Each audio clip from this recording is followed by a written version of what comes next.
Just 5 minutes into my birthday party, my husband threw my 35-road birthday cake onto the floor of a 5-star restaurant and told me to eat it off the ground. As my mother-in-law sneered and my sister-in-law filmed my humiliation for social media, I did not shed a single tear. I just wiped the vanilla frosting off my $600 heels and walked out. What they did not know was that while they were laughing, I was mentally revoking their access to every dime they had. By midnight, my husband would realize his entire life was technically owned by me. My name is Sophia and I am 35 years old. I work as a corporate forensic accountant and private wealth manager, which basically means I find hidden money for a living. If you have ever had to quietly destroy a narcissist who mistook your silence for weakness, it was my 35-road birthday dinner, and the ambient lighting at the restaurant felt like a spotlight on my absolute worst nightmare. Lucas, my husband of 7 years, had insisted on this particular place because 2 prominent venture capitalists were dining in the private room right next to ours. Lucas was the founder of a logistics startup that was bleeding cash every single day, though you would never know it by looking at his custom-tailored Italian suit and expensive luxury watch. Sitting across from us were the shameless leeches he called his family, Hazel, his entitled mother, who had loudly complained about the service the exact moment we sat down. Riley, his highly materialistic younger sister who spent the entire evening taking selfies to post online. And Jamal, who was Riley's husband. Jamal was the chief financial officer of Lucas's startup. He was a sharply dressed African, a mean man who spoke entirely in hollow corporate buzzwords and possessed an arrogance that truly rivaled my husband's. When the waiter brought out the beautifully decorated red velvet cake, I actually felt a brief flicker of happiness. I reached out my hand to pull the dessert plate closer to me. Then Lucas leaned in toward me with his jaw tightly clenched and his eyes blazing with a sudden inexplicable fury. "You embarrassed me in there," he hissed with his voice low but razor sharp. I blinked at him completely confused. I had simply and politely introduced myself to the investors when he dragged me over to their table earlier in the evening. I had not smiled enough. Apparently, I did not laugh loudly enough at their terribly bland jokes. I had failed to play the obedient role of the glowing subservient trophy wife of a visionary tech founder. I was tired. "Lucas," I whispered softly, trying to keep the peace. "I just wanted a nice dinner." "A nice dinner?" Lucas raised his voice, suddenly drawing the attention of the surrounding tables. "You do not deserve a nice dinner at all. You are a miserable, ungrateful weight around my neck. I am trying to build a massive empire, and you cannot even put on a fake smile to help me secure my funding." Before I could process his hateful words, his arm shot out. He violently swiped the heavy ceramic plate right off the table. The sound of shattering porcelain echoed through the elegant dining room.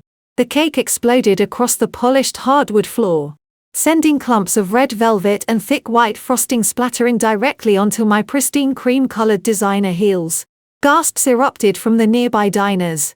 The ambient piano music suddenly seemed suffocatingly loud in the dead silence that followed at our table. "Eat it off the ground," Lucas spat, adjusting his suit jacket as if he had just swatted a fly. "That is exactly where it belongs." I looked down at the ruined cake and then at the faces of my in-laws. Hazel was not horrified at all. She leaned back in her chair and sneered. "Well, she always was ungrateful. Lucas, you buy her a beautiful dinner and she ruins your mood." I quickly glanced at Riley. She had her smartphone out and the red recording light was blinking. She was actually filming my public humiliation with a smirk playing on her glossy lips. Beside her, Jamal slowly shook his head in mock pity while adjusting his silk tie. He looked at me as if I were a pathetic employee who had just been rightfully fired from her job. They expected me to cry. They expected me to cause a massive scene or beg for forgiveness or run away sobbing so they could paint me as the hysterical, unstable wife. But my intense training in forensic accounting taught me one crucial rule about survival. Emotions make you sloppy while data makes you lethal. I did not shed a single tear. I calmly reached into my purse, pulled out a linen napkin, and deliberately wiped the frosting off my leather shoes. I placed the soiled napkin on the table, picked up my coat, and stood up tall. I looked Lucas dead in the eyes with my expression completely blank. I simply turned around and calmly walked straight out the front doors of the restaurant in absolute silence, leaving him to pay the massive bill. He did not know it just yet, but that was definitely the last meal he would ever eat on my dime. I drove straight back to the sprawling $2.5 million mansion we shared in the affluent suburbs. The house was completely silent. I walked upstairs to the master bedroom and calmly pulled a small leather overnight bag from the top shelf of the walk-in closet. I did not throw things around the room. I did not rip his custom-tailored suits off the wooden hangers or smash family photos. I simply folded 3 days' worth of comfortable clothes, gathered my essential toiletries, and packed my most important legal documents. I was just zipping up the bag when my phone buzzed loudly on the marble vanity. It was a text message from Lucas. It read, "We are done. Stay away forever." I stared at the glowing screen for a brief moment. He actually believed he was the one discarding me. He thought he was the powerful tech founder casting out his boring, obsolete wife now that he was on the verge of securing a $30 million acquisition. He truly thought the money, the cars, and the house were his by right, and that I would just vanish into the night crying over my ruined birthday. I typed my response with steady, deliberate fingers. "I am removing my name from everything tomorrow." I hit send. I knew he was probably sitting at that restaurant table laughing with Jamal and Riley, thinking my threat meant I would just take my name off a joint checking account and walk away with nothing. They fundamentally misunderstood what I did for a living. I am not a standard bookkeeper. I am a senior corporate forensic accountant and private wealth manager. Over the last 5 years, while Lucas was playing the role of a visionary genius, pitching half-baked ideas to naive investors, I was the one quietly building the complex financial infrastructure that kept his entire fragile world from collapsing. I did not just manage his books. I owned the infrastructure. I held the master keys to the kingdom he thought he ruled. I walked down the hall to my home office and sat behind my heavy mahogany desk. I opened my highly encrypted work laptop and entered my multi-factor authentication protocols. The glow of the screen illuminated the dark room. First, I logged into the master portal of our primary financial institution. I navigated to the joint high-limit black credit cards. These were the exact cards Lucas used to buy expensive rounds of drinks for his friends. They were the same cards his mother Hazel used to fund her weekly spa days and designer shopping sprees. I hovered my cursor over the account management tab. With a single click, I selected revoke access for all authorized users except myself. The digital guillotine dropped instantly. Next, I moved to the vehicle leasing accounts. Lucas drove a custom leased Porsche that cost over $2,000 a month. He loved parading that sports car around the city as concrete proof of his massive success. I found the autopay mandate link to my private trust account. I cancelled the mandate permanently. The next time the luxury dealership tried to pull their monthly payment, it would bounce immediately and flag his account for repossession. Then I turned my attention to the company accounts. As the guarantor for his startup's initial funding, I had administrative oversight over the corporate banking structure. Jamal, the arrogant chief financial officer, thought he was a genius at hiding discretionary funds. He and Lucas regularly used the startup's expense accounts to fund their lavish lifestyle under the guise of client entertainment. I accessed the corporate back-end. I initiated a hard freeze on all discretionary spending and corporate credit lines citing suspicious activity and guarantor review. Jamal would not be able to buy a single paperclip with company money by tomorrow morning. I did not stop there. I went through the recurring billing systems. The exclusive country club membership where Hazel spent her afternoons sipping martinis was terminated.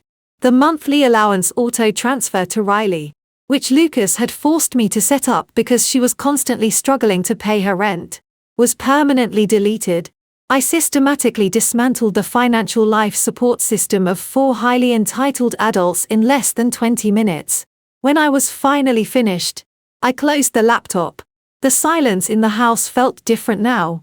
It was no longer the silence of an empty home. It was the absolute silence of a trap waiting to be sprung. I picked up my overnight bag and walked out the front door, locking it securely behind me. I drove to a nearby luxury hotel, checked into a beautiful suite, and ordered a glass of expensive red wine through room service. I went to sleep peacefully, knowing that in just a few short hours, the sun would rise, and Lucas's entire fabricated reality was going to violently crash down around him.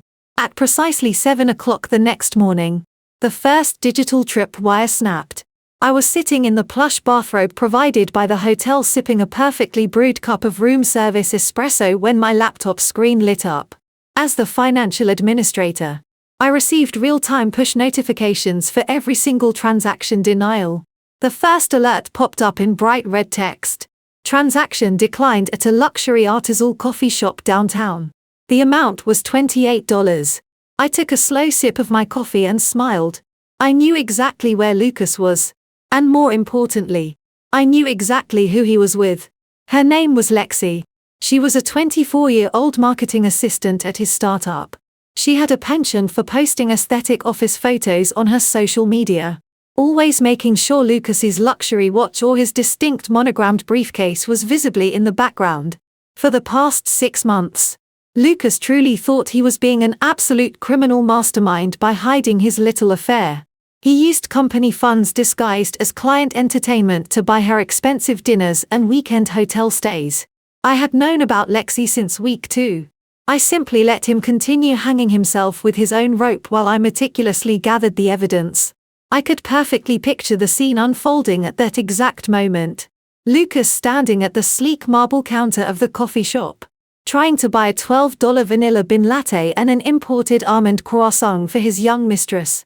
He would be wearing his custom-tailored suit, projecting the flawless image of a wildly successful tech billionaire. He probably handed the cashier our joint high-limit black card with that signature smug smile he always wore. Then the machine would beep a harsh, unforgiving tone. Card declined. I imagined the slight shift in his posture, the arrogant chuckle as he apologized to Lexi and the barista blaming a random bank security feature.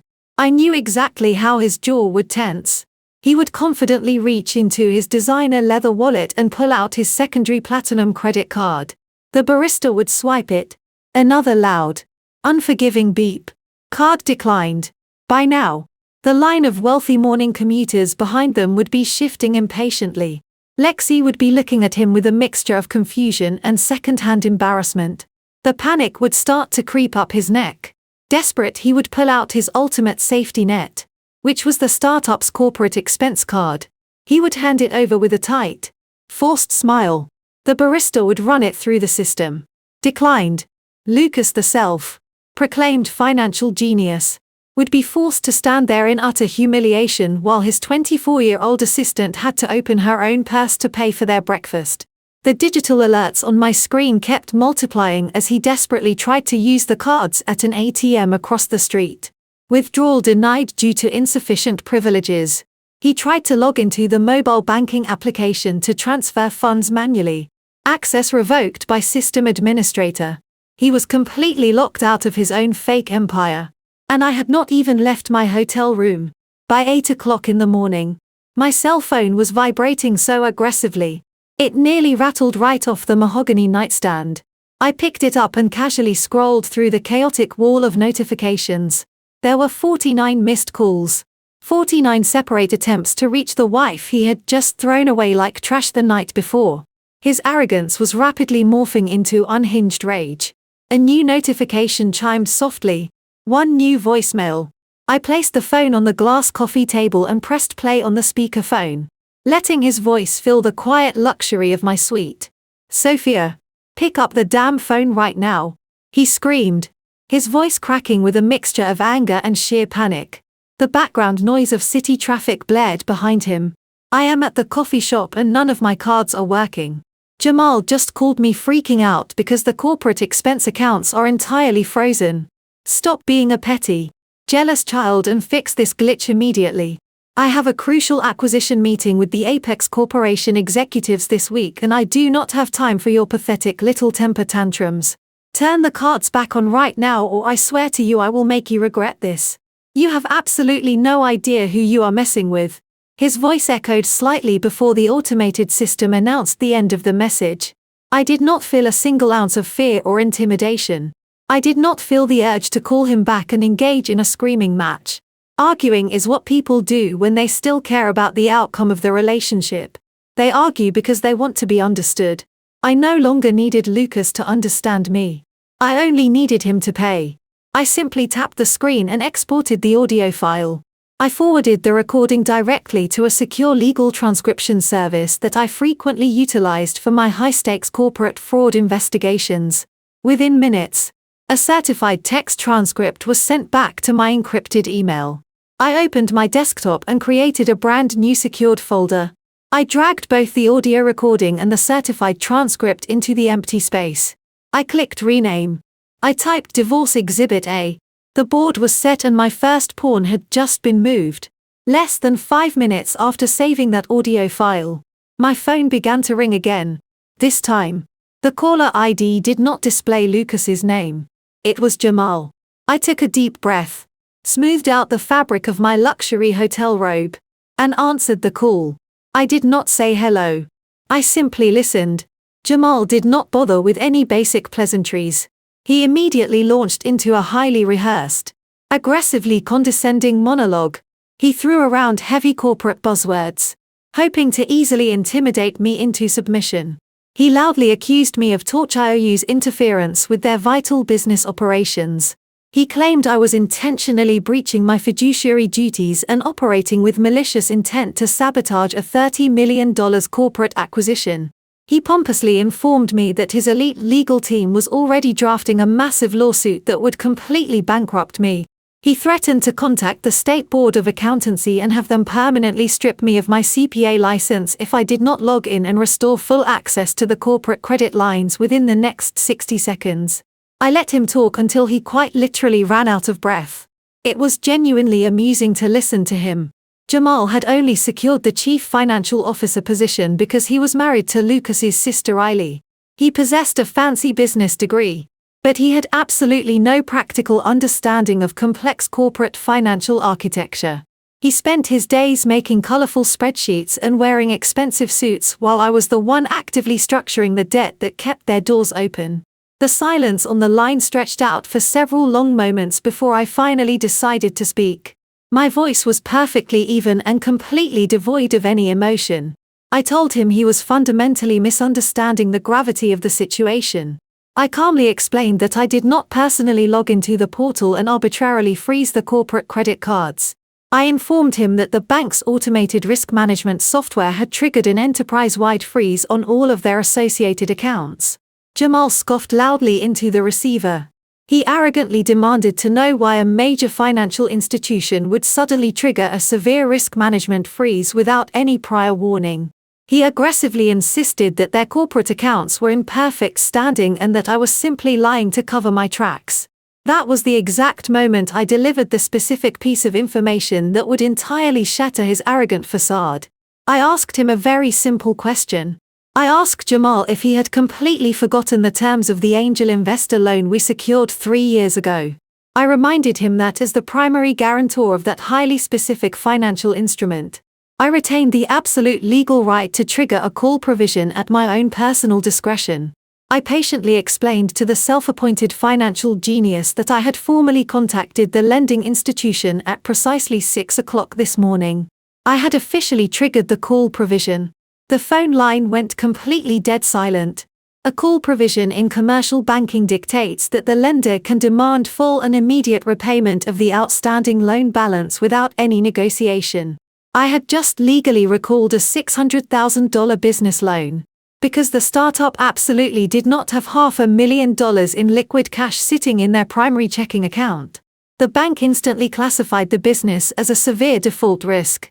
The automated banking system immediately froze every single credit line, liquid asset and corporate card tied to Lucas's name to prevent any capital flight. I could hear Jamal breathing heavily through the phone speaker. The arrogant corporate jargon had completely evaporated from his vocabulary. He stammered quietly, trying to form a coherent sentence. But his brain was clearly short-circuiting as the devastating reality of the situation crashed down on him. He was the chief financial officer, and he had completely overlooked the single most dangerous clause in their foundational debt structure. Without that $600,000, their operational runway was effectively zero. The upcoming lucrative acquisition by Apex Corporation would be completely derailed if the target company was actively defaulting on massive commercial loans. You have 24 hours to secure alternative funding and settle the outstanding balance. Jamal, I stated coldly. Have a very productive morning. Before I could press the end call button, I heard a frantic shuffling noise on the other end of the line. Jamal had quickly pulled his phone away from his face, but he had completely forgotten to hit the mute button in his state of absolute panic. I heard Lucas's muffled voice in the background, frantically asking what was happening. Then I heard Jamal's voice entirely stripped of its usual smooth confidence. She just pulled the angel loan, Lucas, he hissed in a desperate, panicked whisper. The bank froze absolutely everything we have. We are completely dead in the water unless we show her exactly who is in charge here. We need to go back to the mansion right now and kick her out onto the street. We have to assert our dominance and force her to reverse this immediately, or the Apex deal is completely ruined. I quietly ended the call and took another sip of my espresso. They were heading to the house right now, expecting to ambush a terrified and heartbroken wife. They had absolutely no idea what was actually waiting for them. I checked out of my luxury hotel suite shortly after hanging up the phone with Jamal. I knew precisely how long it would take the four of them to navigate the heavy morning traffic from the downtown corporate office back to the affluent suburbs. I had roughly 45 minutes to prepare the battlefield. I drove my car back to our sprawling $2.5 million marital home. The massive brick estate sat perfectly still under the bright morning sun. I unlocked the heavy oak front door, disabled the advanced security system, and walked straight into the custom gourmet kitchen. I turned on the high-end Italian espresso machine and methodically brewed myself a fresh double shot. The rich, dark aroma filled the silent house. I carried my porcelain cup and my locked leather briefcase into the expansive living room. Sitting down right in the center of the pristine white leather sofa, I faced the grand entryway, and I simply waited for the storm to arrive. Right on schedule. I heard the harsh screech of tires outside as Lucas's luxury vehicle aggressively pulled into the wide circular driveway. The heavy front door was violently thrown open, crashing loudly against the interior wall. Lucas marched in first, his face flushed a dark, furious red. Right behind him was Jamal, his usually immaculate designer suit looking slightly rumpled from his frantic state of panic. Hazel and Riley followed closely, marching into my home with the unearned, arrogant confidence of a conquering army. They had come to completely crush me. Hazel did not even pause to assess the situation. She immediately marched over to the expensive entryway closet, yanked the wooden door open, and began violently pulling my designer winter coats off their hangers. She walked right back to the open front door and started viciously tossing my expensive clothing straight out onto the manicured front lawn. Get out of my son's house, you ungrateful, pathetic gold digger! Hazel screamed at the top of her lungs, her shrill voice echoing off the high vaulted ceilings. He worked his fingers to the bare bone to provide this luxurious, incredible life for you. And you try to ruin his business out of pure spite and jealousy. Pack your bags right now and get out of this neighborhood. Riley stood near the grand foyer, recording the entire chaotic ordeal on her smartphone, just like she had done at the restaurant the night before. I hope you absolutely enjoy living in a cheap roach-infested apartment. Riley taunted with a malicious, terrible grin spreading across her face. You are never going to see a single dime of Lucas's massive acquisition money. You are officially entirely cut off from the wealth of this family. Lucas aggressively stomped over to where I was sitting. He stood directly over me, trying to use his physical height and presence to heavily intimidate me into submission. Hand over your house keys and your security gate fobs right now, Sophia. He demanded, his voice shaking with a dangerous mixture of fear and barely contained rage. You are going to sit down at that computer and you are going to reverse the commercial bank freeze immediately. If you do not comply right this second, I will have Jamal call the local police and have you forcefully escorted off my property for criminal trespassing. Beside him, Jamal crossed his arms, looking down at me with absolute utter disdain. You entirely overplayed your hand this time, Sophia, Jamal stated arrogantly, leaning forward. You thought you could hold our tech company financially hostage. But you completely forgot who actually owns this massive piece of real estate. You have zero leverage here. And your pathetic little stunt is completely over. I did not flinch or cower. I did not raise my voice to match theirs or attempt to physically stop Hazel from throwing my favorite cashmere coat into the dirt outside. I simply sat there slowly crossing my legs and took a highly deliberate sip of my hot espresso. The rich, bitter taste grounded me perfectly in the chaotic moment. I let them yell. I let them completely exhaust their pathetic theatrical attempts at intimidation.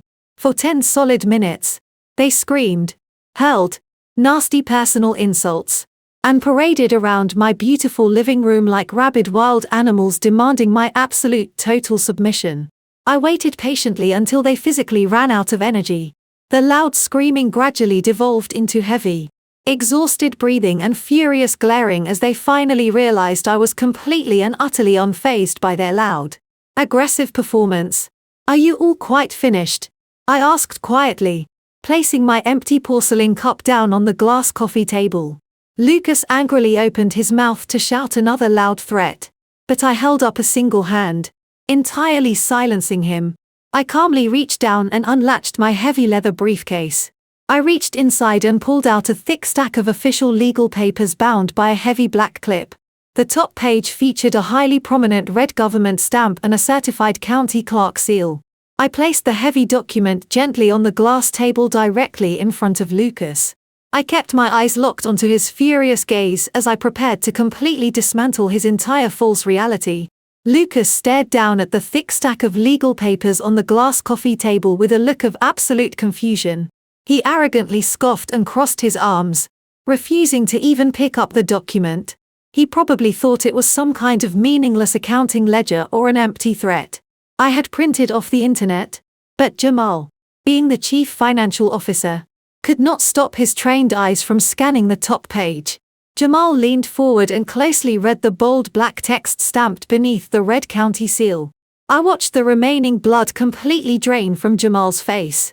He slowly reached out with trembling fingers and picked up the document. What is it? Jamal Lucas snapped aggressively, entirely annoyed by his brother-in-law's sudden silence.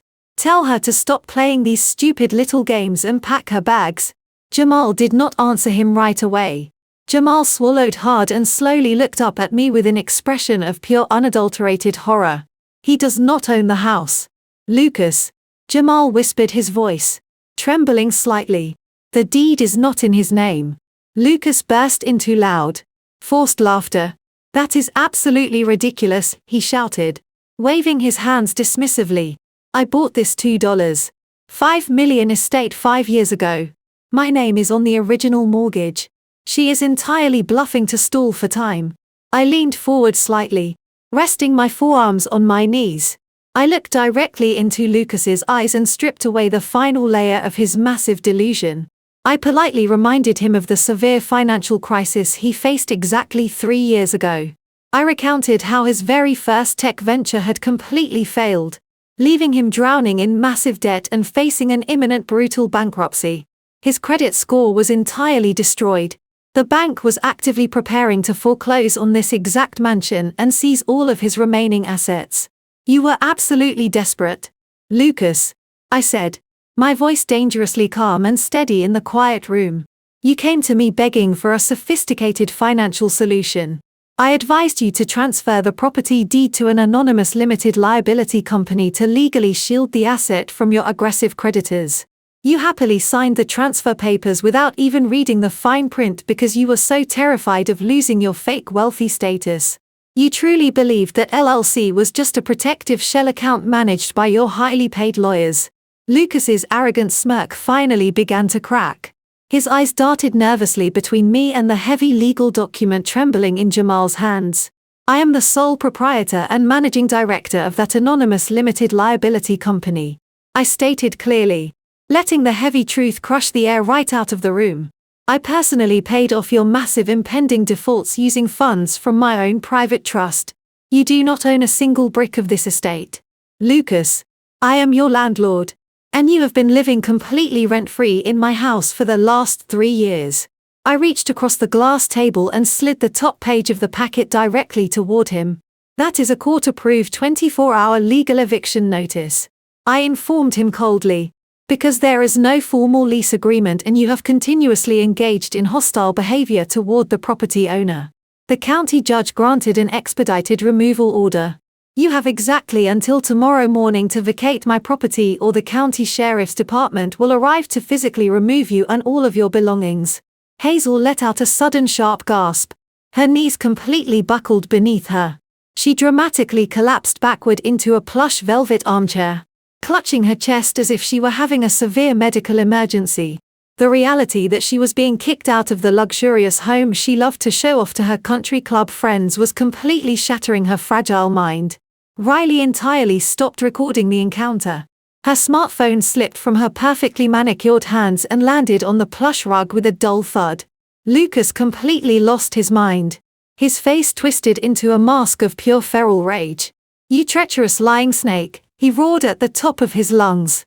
He violently kicked the heavy glass coffee table out of the way and lunged directly at me with his fists clenched tightly at his sides. I did not even flinch. I did not move a single muscle to defend myself.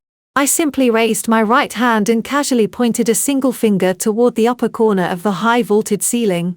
Lucas froze dead in his tracks just inches away from me. He slowly followed the direction of my pointed finger. Mounted discreetly in the corner of the room was a brand new height security camera. A tiny red light blinked steadily indicating it was actively recording. I had those live streaming security cameras installed perfectly throughout the entire house yesterday afternoon while you were busy buying cheap jewelry for your 24-year-old mistress. I said evenly. The footage is actively uploading directly to a secure remote cloud server. If you even attempt to lay a single finger on me, I will immediately hand the footage over to the local police and press felony assault charges. Good luck trying to close a $30 million corporate acquisition with the apex executives from a dirty county jail cell. Lucas stood there breathing heavily, his chest heaving with impotent rage. He looked at the camera, then down at the legal eviction notice, and finally at me. He was completely trapped. He slowly took a step back, his entire body shaking with fury and absolute defeat. "Grab the trash bags," he finally spat out, turning toward a stunned Jamal and his horrified mother. "We have to start packing." I sat back perfectly comfortable on my white leather sofa and peacefully watched my ungrateful in-laws begin to desperately scramble to pack up their ruined lives. It took them exactly 4 hours to pack their most valuable possessions into the trunks of their luxury vehicles. I did not move from the white leather sofa the entire time. I simply watched as Lucas angrily hauled his expensive golf clubs and designer leather suitcases out the front door. Hazel dramatically sobbed in the driveway, clutching her collection of luxury silk scarves as if she were a refugee fleeing a terrible war zone. Jamal paced back and forth on the front lawn, making frantic phone calls to his corporate lawyers. By late afternoon, the massive estate was finally completely quiet. I had the locks changed immediately by a professional locksmith I had quietly scheduled the day before. I was standing in the custom gourmet kitchen pouring myself a glass of cold water when my cell phone vibrated on the marble island. The caller ID displayed Riley's name. I knew exactly what strategy they were deploying next. With Lucas and Jamal completely stripped of their immediate power and Hazel paralyzed by her sudden loss of status, it was Riley's turn to play the designated role of the peacemaker. I swiped the screen to answer and held the phone to my ear without saying a single word. A loud theatrical sob echoed through the speaker. "Sophia, please tell me you are not actually going to do this," Riley cried, her voice trembling with manufactured grief. "Mom is completely devastated. She is sitting in the lobby of a cheap roadside motel right now, crying her eyes out because she cannot believe you would kick her out onto the street. How could you do this to family, Sophia? We took you in and treated you like a sister for 5 years. You are destroying our entire family over a stupid argument at a restaurant." I listened to her desperate emotional performance and felt absolutely nothing. For years, I had watched Riley expertly manipulate every single person around her, using fake tears as a weapon to avoid any real accountability. I took a slow sip of my water and set the glass down. "You do not get to use the word family with me, Riley," I said, my voice completely devoid of warmth. Family is supposed to protect you.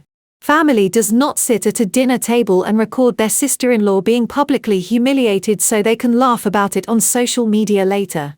She sniffled loudly, trying to pivot the conversation back to guilt. I am sorry about the restaurant. She whined softly.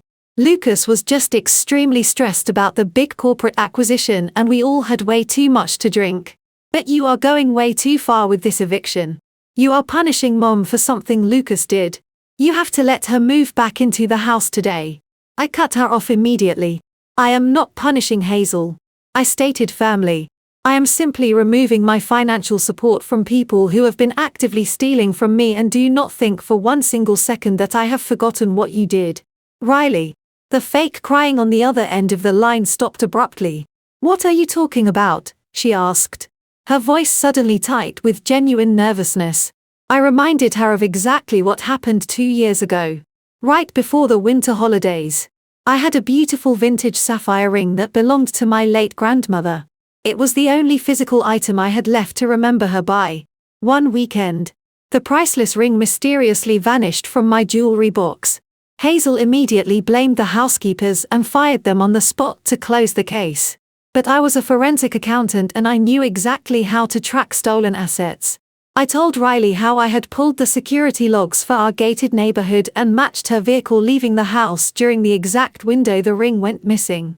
I explained how I had tracked the pawn shop records in the city and found her signature on the receipt. She had pawned my grandmother's priceless heirloom for $3,000 just so she could buy a limited edition designer handbag she wanted to show off to her friends. Hazel knew exactly what she did and actively covered it up to protect her precious daughter. You thought I never found out because I chose to stay silent. I said coldly. I went to the pawn shop and bought my grandmother's ring back with my own money. I stayed silent because I realized that day exactly who I was dealing with. You are not my family, Riley. You are parasites. And the host has finally decided to cut you all off. The fake sweet sisterly tone completely vanished from her voice. A harsh, bitter laugh came through the speaker. You think you are so incredibly smart. Do you not? Sophia. She snarled, her true malicious nature finally bleeding through. You think taking the house means you have won this little war. You are just a boring, miserable accountant. Jamal is 10 times smarter than you will ever be. I did not interrupt her. I wanted her to keep talking and reveal their next desperate move. Jamal already has a plan to completely destroy you financially. She threatened, her voice dripping with absolute venom.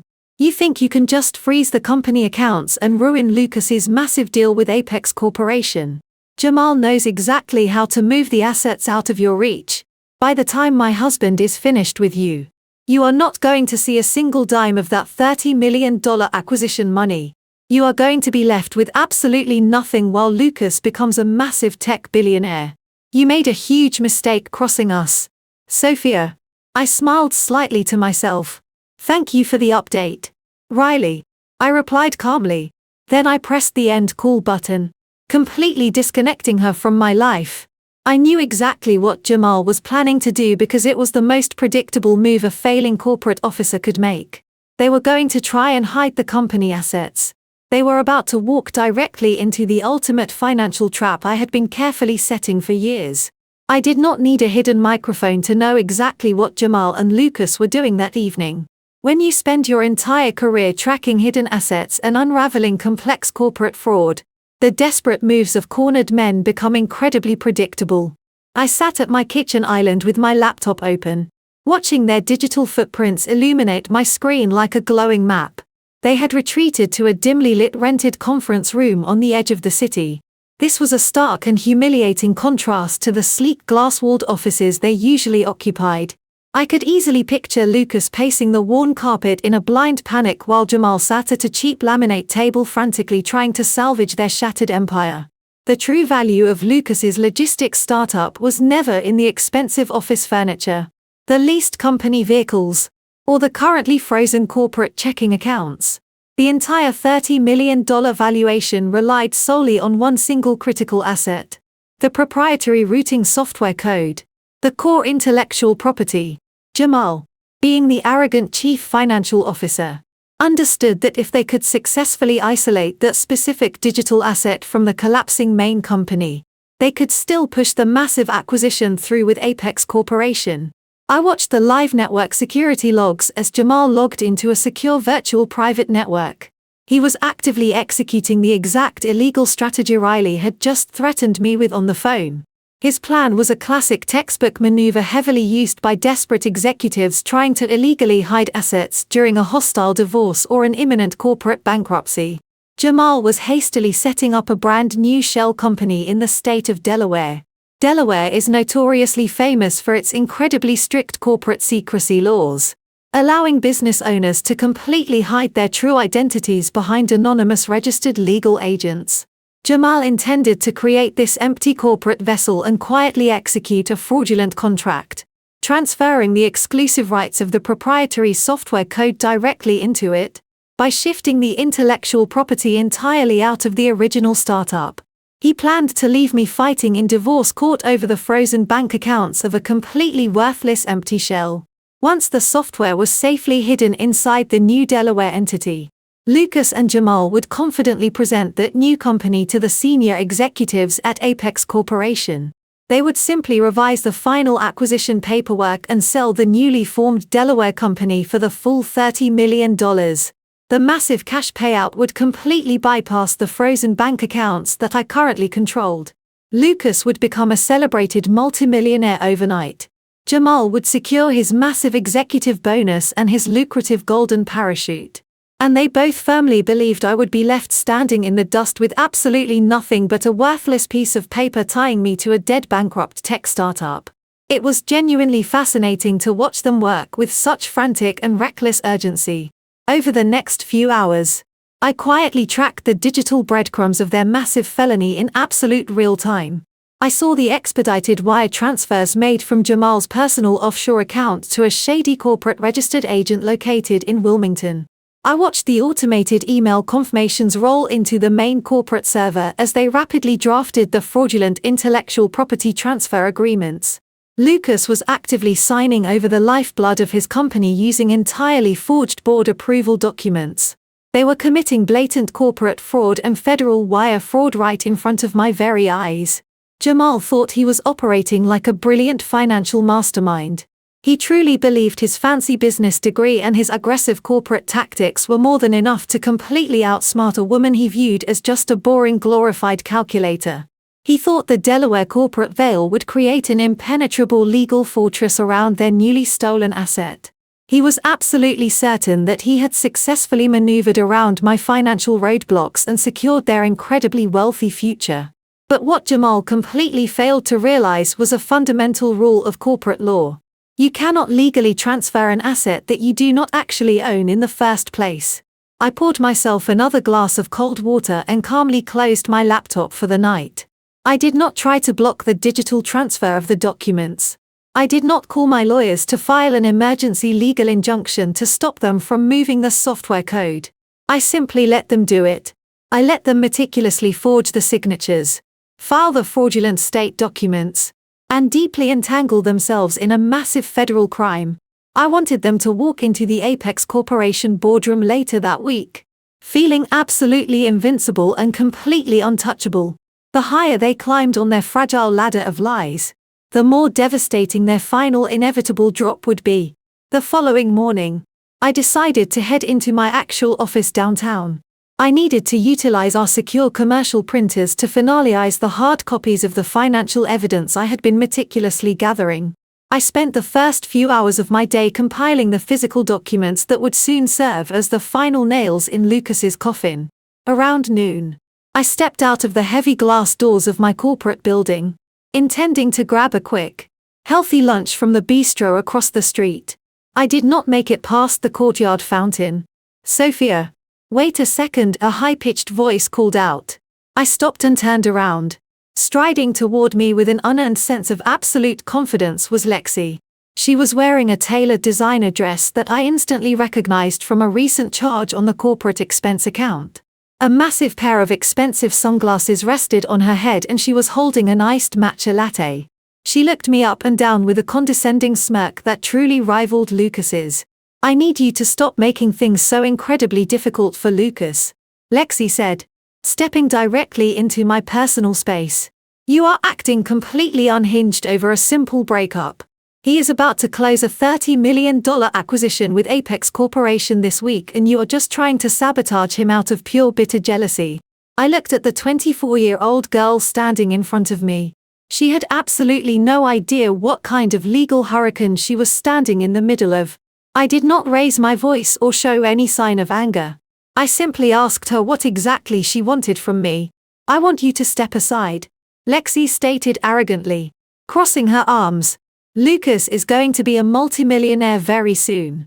He needs a partner who actually understands his massive vision and fits into his new lifestyle. You're just a boring accountant, Sophia. You never appreciated his genius. Just sign whatever divorce papers his lawyers send you and walk away quietly before you embarrass yourself any further. To emphasize her point, she casually brushed a stray hair behind her ear, making sure the bright afternoon sun caught the glittering diamonds of the expensive tennis bracelet on her right wrist. I stared at the diamond bracelet for a long moment. Then I calmly unlatched the leather portfolio I was carrying under my arm. I pulled out a single neatly printed spreadsheet and held it out toward her. Lexi looked at the paper suspiciously before snatching it out of my hand. What is this? She demanded, her eyes quickly scanning the dense rows of numbers. That is a detailed forensic accounting of Lucas's actual net worth. I explained, my voice perfectly, even and entirely professional. I want you to look very closely at the bottom line on the second page. Lexi, Lucas is not a multimillionaire. He is exactly $1.2 million in personal and corporate debt. Every single credit card he owns is completely maxed out and currently frozen by the bank due to severe default risk. Lexi let out a nervous little laugh, but her eyes were darting frantically across the spreadsheet.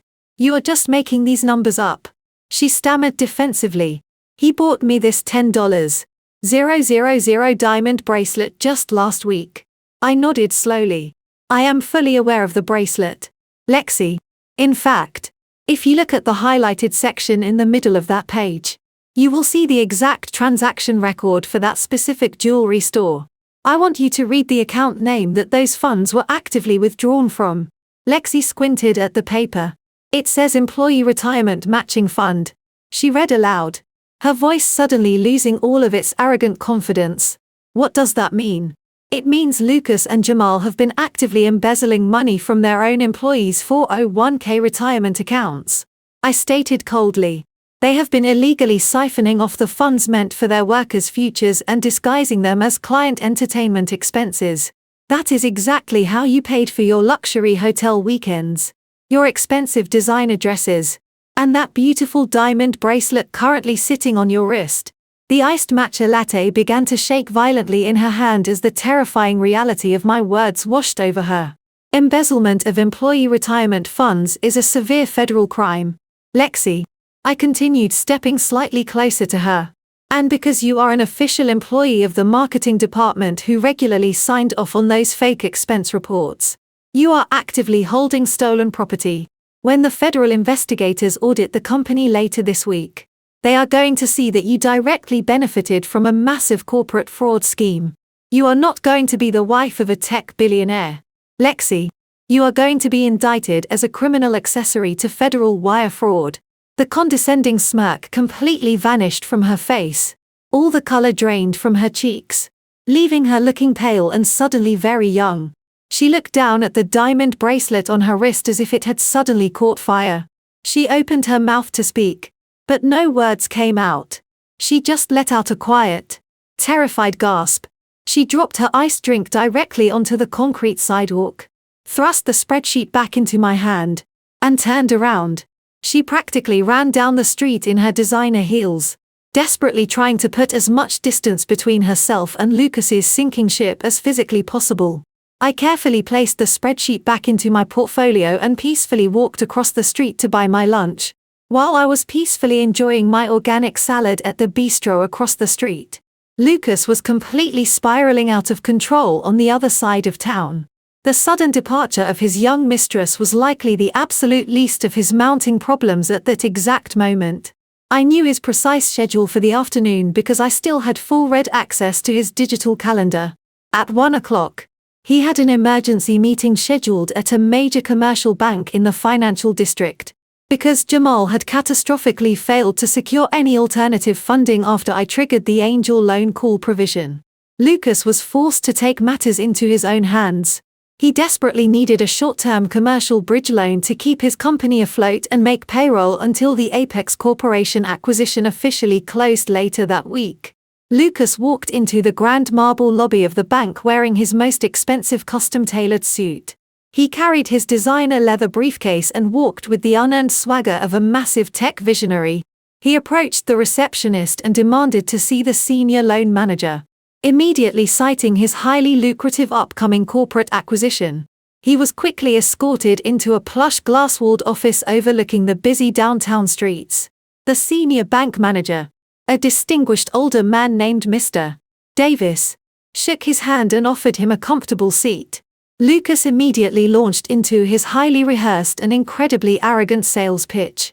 He spoke loudly about his logistics startup using all the empty corporate buzzwords he had memorized over the years. He casually mentioned that Apex Corporation was acquiring his company for $30 million by the end of the week. He acted as though asking for a temporary $200,000 bridge loan was just a minor administrative formality. He leaned back in the luxurious leather chair, crossed his legs, and waited for the bank manager to simply hand over the cash while praising his incredible business acumen. Mr. Davis listened politely and nodded. He turned toward his computer monitor and began typing on his keyboard to pull up Lucas's commercial financial profile. Lucas confidently checked his luxury watch, completely expecting the approval process to take less than 5 minutes. But the senior bank manager suddenly stopped typing. A deep, confused frown appeared on his face. He leaned closer to the monitor, his eyes scanning the dense rows of financial data on his screen. Mr. Davis slowly turned back to look at Lucas with an expression of absolute bewilderment mixed with severe professional concern. He cleared his throat and told Lucas that there must be some kind of massive clerical error. Lucas arrogantly chuckled and agreed, stating that banking software was often highly flawed when dealing with complex, high-net-worth individuals like himself. He demanded that Mr. Davis manually override the system and approve the bridge loan immediately so he could get back to his very important executive schedule. The bank manager shook his head slowly. He politely informed Lucas that he could not manually override a business credit score of 410. Lucas completely froze in his chair. He demanded that Mr. Davis repeat what he had just said. A credit score of 410 is considered an absolute catastrophic failure in the commercial financial sector. It is the score of a completely bankrupt derelict entity, not a thriving tech startup about to close a $30 million deal. Lucas raised his voice angrily, accusing the bank of gross incompetence and threatening to pull all of his future massive wealth from their financial institution. Mr. Davis remained entirely, perfectly calm. He turned his computer monitor around so Lucas could see the bright red alert flashing heavily across the screen. The manager explained exactly why the score had plummeted overnight. The primary holding company that guaranteed the massive operational lease for Lucas's downtown corporate headquarters had just officially filed a formal notice of severe default. The commercial landlord had instantly reported the default to the major credit bureaus, completely destroying Lucas's entire business credit profile in a matter of hours. Lucas stared at the screen in absolute horror. He knew exactly who controlled that specific holding company. It was me when I was dismantling his financial infrastructure the night before. I did not just freeze his credit cards. I actively severed the corporate guarantee that kept his expensive office doors open. Without that specific guarantee, the massive commercial lease instantly went into severe default. Mr. Davis firmly stated that the bank could not extend a single dollar of credit to an entity actively defaulting on its primary operational lease. He politely but coldly asked Lucas to leave the office immediately, stating that the risk management department would be formally reviewing any remaining accounts tied to his name. Lucas stumbled out of the commercial bank completely empty-handed, his arrogant facade entirely shattered. He had walked in expecting to secure a tiny bridge loan and walked out realizing that I had completely destroyed the very foundation of his fake empire. While Lucas was being escorted out of the commercial lending office downtown, his mother, Hazel, was simultaneously marching into her own local retail bank branch. Hazel had always viewed herself as the absolute matriarch of the family. When Lucas had called her earlier that morning in a sheer panic, complaining that I had unfairly frozen his corporate accounts, Hazel immediately decided she would be the ultimate savior. She had a substantial retirement savings account. She planned to withdraw a massive cashier check to personally fund Lucas's bridge loan, proving once and for all that a mother's love was far superior to a wife's loyalty. She walked up to the teller counter wearing her signature silk scarf and a heavy coat of expensive perfume. She confidently slid her platinum debit card across the smooth marble counter. She loudly announced that she needed to withdraw her entire retirement savings balance and transfer it into a certified bank draft. She spoke with a loud, arrogant tone, ensuring the other customers in line could hear that she was about to make a massive financial transaction to support her brilliant son. The young bank teller smiled politely and swiped the card through the machine. She typed a few commands into her keyboard and waited for the screen to load. Then the teller's friendly smile slowly faded. She blinked several times and retyped the account number, thinking she had made a simple clerical mistake. After a few agonizing moments, the teller looked up at Hazel with an expression of genuine pity. "I am very sorry, Mom," the teller said softly, "but your current account balance is exactly $14.32. Hazel let out a sharp, condescending laugh. She slapped her hand flat against the counter. "That is absolutely impossible," she scolded the young woman. "I have over $300,000 sitting in that high-yield retirement account. My late husband worked his entire life to build that nest egg. Call your branch manager immediately because your machine is clearly broken." Within 2 minutes, the branch manager, a patient woman in a grey suit, ushered a furious Hazel into a private side office. Hazel sat in the leather chair loudly threatening to sue the bank for gross negligence and financial mismanagement. The manager did not argue. She simply turned her computer monitor around and printed out the last 6 months of account statements. She slid the printed papers across the desk toward Hazel. Hazel snatched the papers and looked down. Her eyes widened in absolute shock. The statements showed a continuous series of massive outgoing wire transfers. $50,000 here. $75,000 there. Every single transaction was routed directly into the primary operating account of Lucas's logistics startup. The withdrawals had systematically drained her entire life savings over the span of just 6 months, leaving her with practically nothing. "This is massive bank fraud," Hazel gasped, her hands shaking violently. "Someone hacked into my account and stole my money. I never authorized a single one of these massive transfers." The branch manager opened a separate digital file and gently turned the screen toward Hazel. "The bank did not make a mistake, Mom," the manager explained quietly.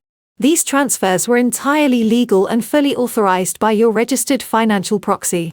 6 months ago, you submitted a notarized document granting full, durable power of attorney over this specific account to your son, Lucas."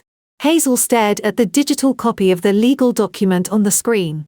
There, at the very bottom of the page, was her own undeniable signature. Her mind raced back to a lavish family dinner exactly 6 months ago. Lucas had brought a thick stack of complicated legal papers to the restaurant. He had poured her a glass of expensive champagne and flashed his charming golden boy smile. He told her he was setting up a highly lucrative internal investment portfolio for the tech startup and wanted to guarantee her a massive return on her money. He told her it was just standard corporate investment paperwork. Hazel had been so incredibly proud of her successful son that she did not read a single word of the fine print. She had just eagerly signed exactly where he pointed. He did not set up an investment portfolio. He had desperately needed cash to artificially inflate his failing startup metrics before pitching the massive acquisition to Apex Corporation. When the angel loan funds began drying up, Lucas did not cut back on his luxury lifestyle or his expensive gifts for his mistress.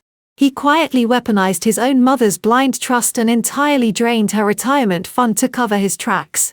I already knew exactly what she was going to find at that bank today. During my forensic audit of the startup last month, I had traced the origin of those sudden cash injections. I saw the routing numbers and recognized Hazel's account. I knew Lucas had stolen her future.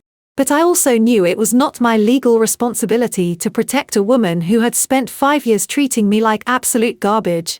I let her discover the brutal truth entirely on her own. The heavy realization hit Hazel like a physical blow to the chest. The golden child she had protected and enabled her entire life had completely robbed her blind. She had no massive nest egg. She had no house to return to. She was a 60-year-old woman sitting in a bank office with exactly $14 to her name. Hazel buried her face in her trembling hands and began to weep. But this time, the tears were absolutely real. That same evening, I received a highly formal email directly from Jamal. The subject line simply read, "Settlement discussion." He requested a private sit-down dinner meeting at a very quiet, dimly lit steakhouse on the outskirts of the city. I knew exactly why Jamal was suddenly reaching out to me directly. With Lucas completely spiraling out of control and Hazel entirely neutralized by her financial ruin, Jamal realized he was the only one left who could possibly salvage the massive $30 million acquisition. He viewed himself as the ultimate rational deal-maker. He thought he could simply step in, flex his corporate muscles, and successfully bully me into a quiet corner. I accepted his calendar invitation immediately.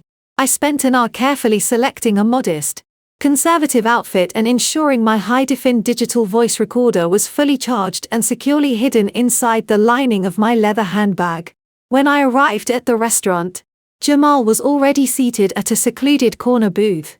He was wearing a fresh designer suit and had ordered himself a $200 glass of imported scotch. He was trying incredibly hard to project an aura of absolute power and unbothered confidence. Even though I knew for a fact he was paying for that drink with his own personal credit card because the corporate accounts were still completely frozen. I sat down across from him and politely declined the waiter's offer for a cocktail, asking only for a glass of sparkling water. Jamal did not waste any time on small talk. He leaned across the white tablecloth and slid a thick manila folder directly toward me. He looked at me with a deeply patronizing smile, acting as though he were a generous king, granting a pardon to a lowly peasant.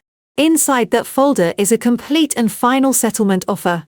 Sophia, he stated smoothly, utilizing his best executive voice.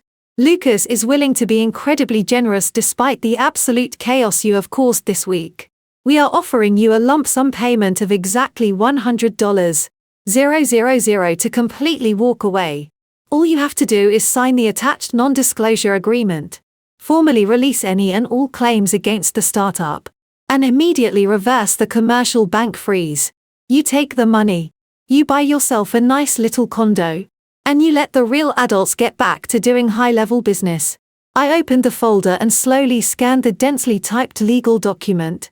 It was a complete waiver of all my marital rights. I closed the folder and looked back up at him.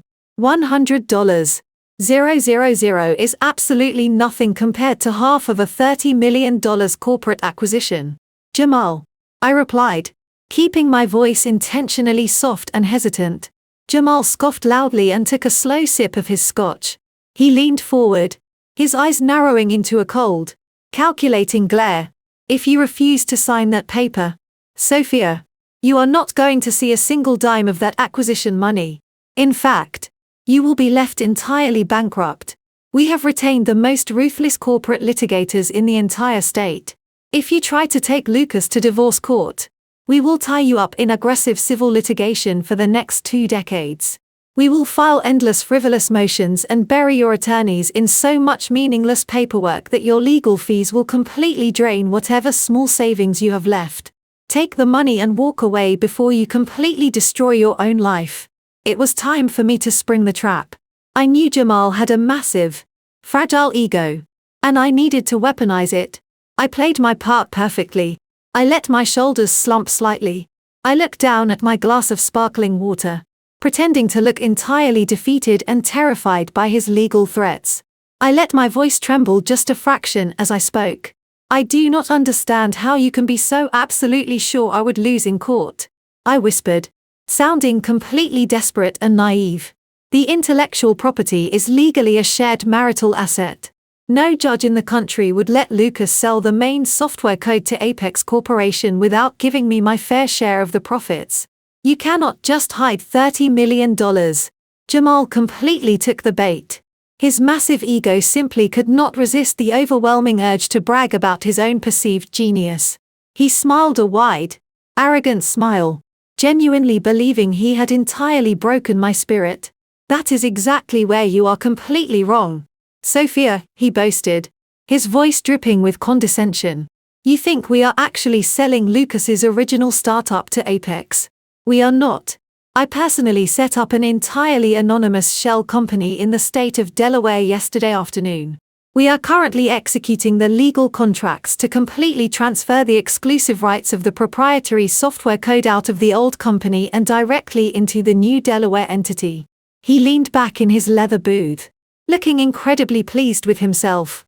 By the time you even manage to get Lucas into a family courtroom, the original company you are fighting over will be a completely worthless empty shell. You cannot claim half of an asset that no longer exists within the marital estate.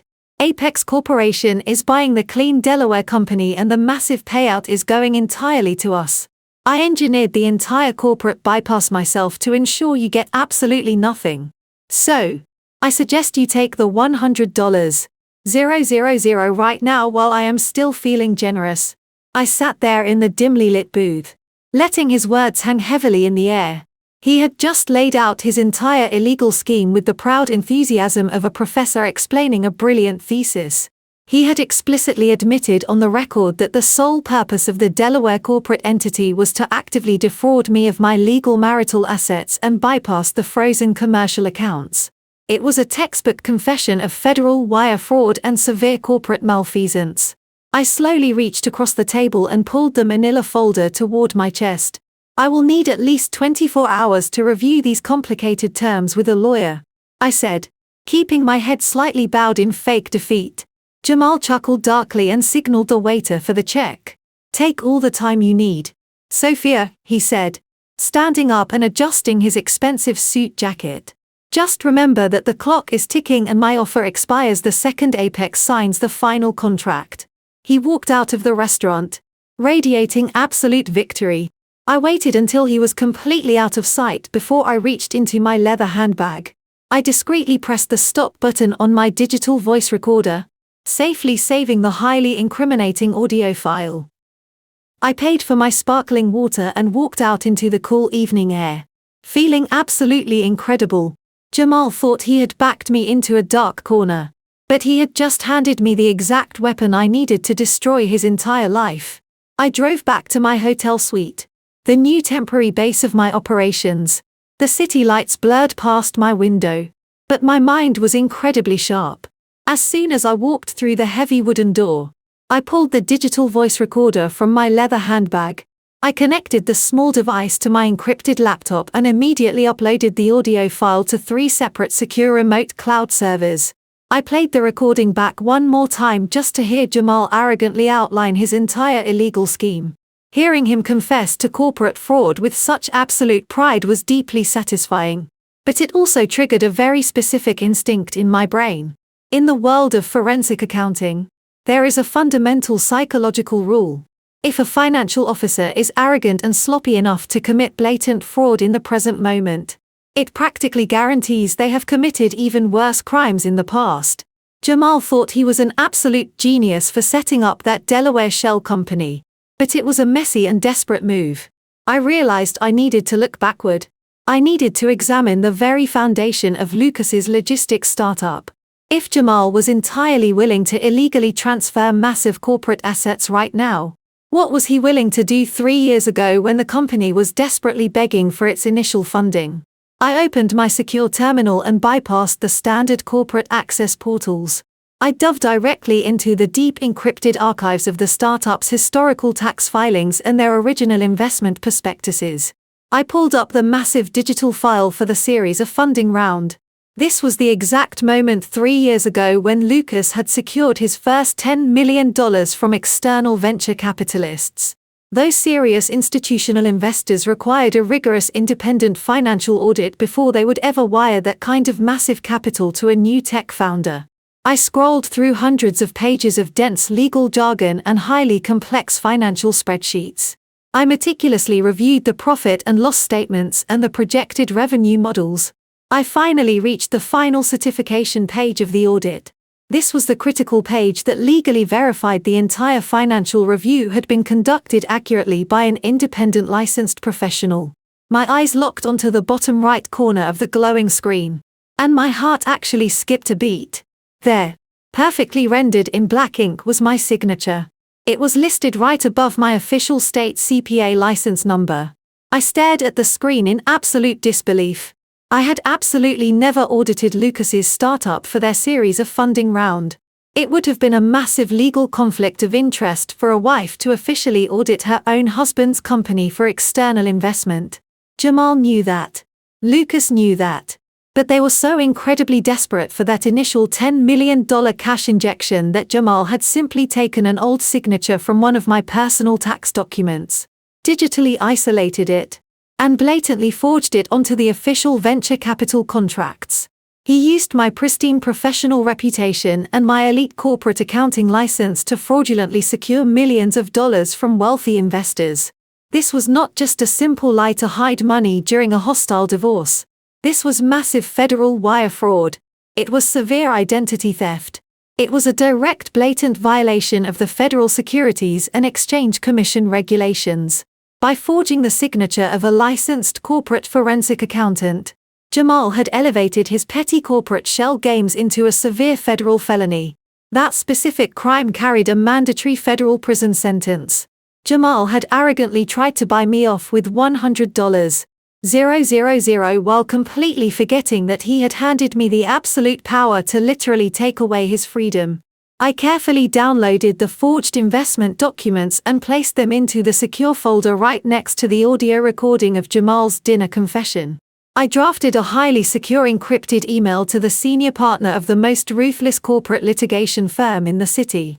I attached the massive evidence files and simply wrote a brief professional message instructing them to rapidly prepare the final strike, but to hold all legal action until my explicit command.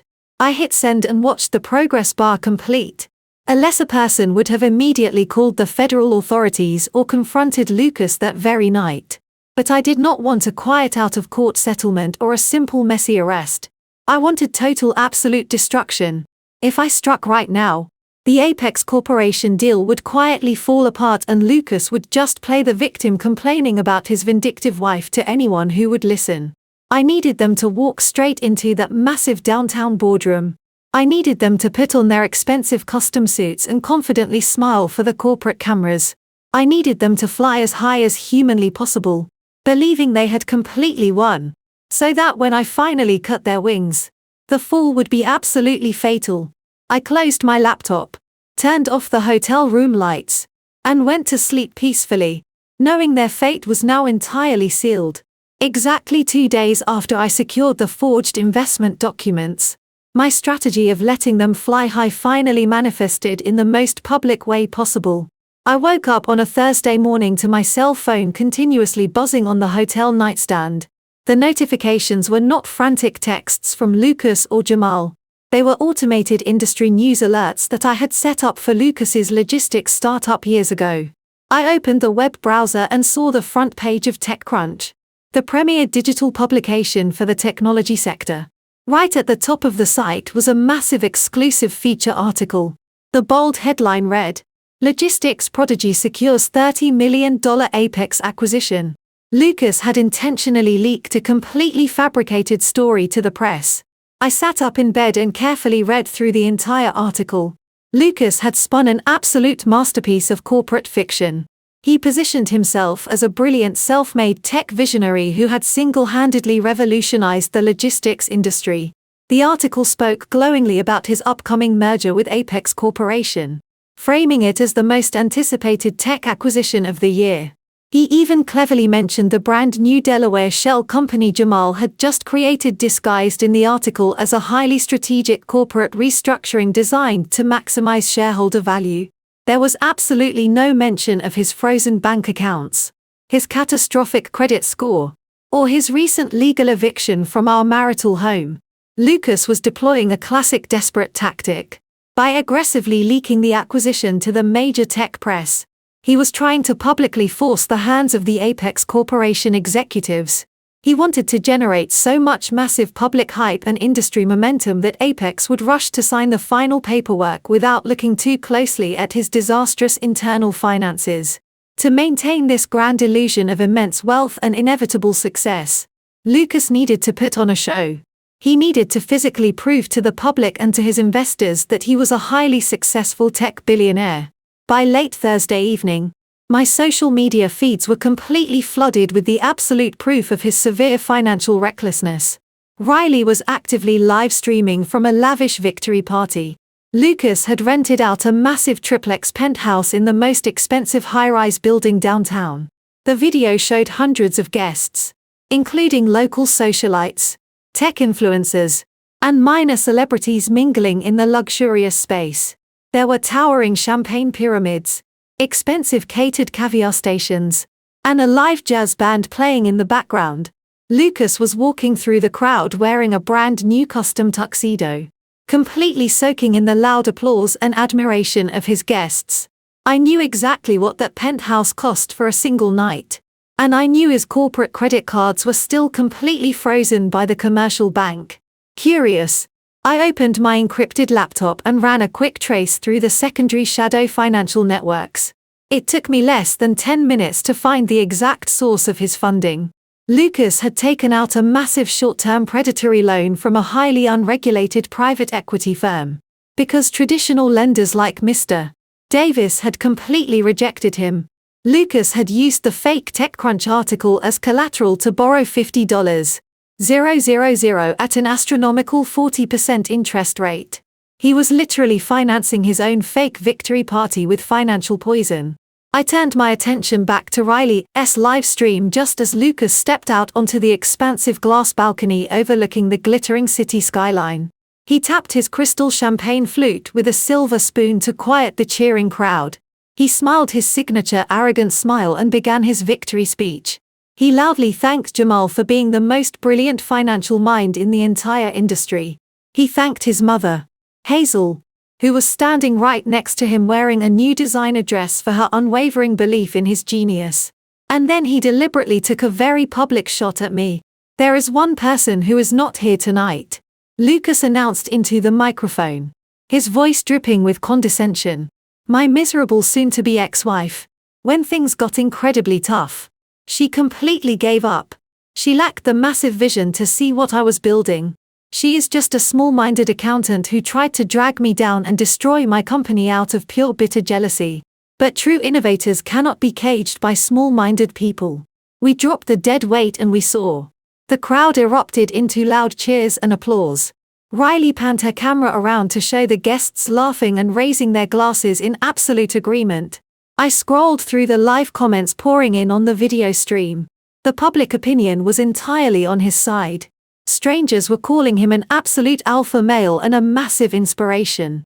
They left hundreds of comments mocking the boring, bitter wife who had foolishly tried to ruin a genius tech founder right before his biggest payday. I watched the entire spectacle while calmly sipping my evening tea. I did not feel a single ounce of anger or humiliation. I felt an overwhelming sense of profound satisfaction. Let the public cheer for him. Let him drink his expensive champagne and believe he had completely conquered the world. He had just publicly tied his entire ego and reputation to a $30 million deal that I already legally owned. The stage was now perfectly set for the most devastating corporate execution in the history of the city. The morning after Lucas's lavish champagne-fueled penthouse party, the inevitable financial hangover finally arrived. But it was not Lucas who felt the immediate pain. While the general public and naive social media influencers were busy cheering for the fake tech billionaire, the real money in the industry was waking up and closely reading the fine print. At exactly 7 o'clock on Friday morning, My cell phone rang. The caller ID displayed the name Harrison. He was the lead angel investor who had injected the first major round of heavy capital into Lucas's startup 3 years ago. Harrison was a shrewd, incredibly wealthy man who had made his massive fortune in commercial logistics long before Lucas even knew what the word meant. He did not tolerate fools. And he absolutely despised being lied to. I answered the phone on the second ring. Harrison did not bother saying good morning. He aggressively demanded to know exactly what the strategic corporate restructuring mentioned in the TechCrunch article actually meant. He had seen the specific mention of a brand new Delaware entity, and his highly trained financial instincts had immediately triggered massive alarm bells. He had intentionally bypassed Lucas and Jamal calling me directly because he knew I was the actual financial architect who kept the startup breathing all these years. I took a slow sip of my morning coffee and told him the absolute brutal truth. I did not sugarcoat a single detail. I calmly explained the entire Delaware shell company plot that Jamal had hastily engineered. I detailed exactly how my soon-to-be ex-husband and his arrogant chief financial officer were actively attempting to strip the core proprietary routing software right out of the original company. I explained that they were using entirely forged board approval documents to illegally transfer the intellectual property into a brand new anonymous corporate vessel. Harrison went completely silent on the other end of the line. The heavy silence spoke volumes. As a seasoned investor, he instantly understood the catastrophic implications of what I was telling him. If Lucas successfully moved the software code out of the original startup, the shares that Harrison and the other early investors held would instantly become completely worthless. Lucas and Jamal were planning to sell the clean Delaware company directly to Apex Corporation, pocket the entire $30 million acquisition payout, and leave the original angel investors holding the empty bag of a bankrupt, heavily indebted shell company. That arrogant little punk is trying to completely cut us out of the exit. Harrison finally growled, his voice vibrating with absolute fury. I gave him the runway to build this massive company. And he is trying to rob me blind. I confirmed his exact suspicions. I then painted a crystal clearer picture of Lucas's massive current desperation. I informed Harrison about the frozen commercial bank accounts, the severe default on their downtown office lease, and the catastrophic business credit score. I even told him how Lucas had financed his lavish victory party the night before using a highly toxic, predatory loan from an unregulated private equity firm. I laid bare the entire crumbling foundation of Lucas's fake empire. So Harrison understood exactly who he was dealing with. "What do we need to do?" Sophia Harrison asked, his tone shifting from pure anger to cold, calculating business. He knew I would not have answered the phone if I did not already have a highly strategic countermeasure prepared. I stepped fully into my role as a senior forensic accountant and outlined the exact battle plan. I advised Harrison to immediately contact his banking representatives and place a hard freeze on any pending operational capital injections his syndicate was planning to release to the startup. I instructed him to formally invoke the emergency minority shareholder provision buried deep within their original investment contracts. This specific legal maneuver would automatically flag any major corporate asset transfers as highly contested, preventing Lucas from finalizing the software shift cleanly without a massive legal fight. Within 20 minutes, Harrison had conferenced in the 3 other major angel investors. I sat in my quiet hotel room and ran an absolute masterclass on corporate crisis management over the phone. I calmly walked these incredibly powerful men through the intricate layers of Jamal's financial fraud. I assured them that I had secured the physical evidence of their massive crimes, including the audio confession and the forged documents. I made them a very simple promise. If they followed my exact instructions and formally aligned their voting blocks behind me, I would ensure the core intellectual property remained completely secure. I promised them their initial investments would be entirely protected during the impending Apex Corporation acquisition. The investors did not hesitate for a single second. They were absolutely furious at Lucas's blatant betrayal, but deeply impressed by my ruthless efficiency and total command of the situation. Right then and there, they formed an unbreakable legal and financial coalition entirely behind me. Lucas truly believed he had won the public opinion battle with his fake press leak. But he had just completely lost the only people who actually controlled his financial destiny. After finalizing the strategy with Harrison and the angel investors, I decided it was time to permanently upgrade my living situation. Living out of a hotel suitcase was highly practical for a few days, but I needed a true fortress. By Friday evening, I had signed a long-term lease on a stunning luxury condo in one of the most exclusive high-rise buildings downtown. It featured massive floor-to-ceiling windows and state-of-the-art biometric security. I was quietly unpacking my few remaining items on Saturday morning when the intercom system buzzed loudly, echoing through the empty, spacious rooms. The building concierge informed me that my sister-in-law was waiting down in the lobby. He noted that she was crying hysterically and aggressively demanding to see me. I hesitated for only a fraction of a second before telling the concierge to send her up. I genuinely wanted to see exactly how quickly the rats were starting to turn on each other inside Lucas's rapidly sinking ship. When I opened my heavy mahogany front door, Riley practically collapsed into the grand entryway. She looked absolutely nothing like the arrogant, materialistic woman who had happily filmed my public humiliation at the restaurant just a little over a week ago. Her expensive designer makeup was completely smeared down her cheeks in dark streaks. Her normally perfect blonde hair was unkempt, and she was frantically clutching a crumpled stack of printed papers in her trembling hands. She shoved the papers forcefully toward my chest. "Sophia, you have to help me," she sobbed, her voice cracking with genuine terrified panic. "You are the only one who knows how to trace these complicated financial things. Jamal is leaving me." I looked down at the crumpled papers in my hands. They were banking statements, but not from any standard domestic financial institution. They were detailed wire transfer receipts from a highly secretive offshore bank located in the Cayman Islands. I let her cry uncontrollably while I quickly and meticulously scanned the documents. Jamal had been secretly funneling his personal executive salary and whatever shady consulting fees he could scrape together into this offshore account for the past 8 months. But the most damning piece of paper in the stack was not the bank statement. It was a printed email confirmation for a single first-class one-way flight to Georgetown. The flight was scheduled for the exact day after the Apex Corporation acquisition was supposed to officially close. Attached to that same email thread was a digital consultation receipt from a highly aggressive divorce attorney known for representing wealthy men seeking to hide their assets.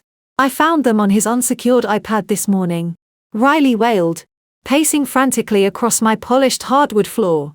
"He is going to take his massive executive bonus from the Delaware Shell Company, route it directly into that offshore account and completely abandon me.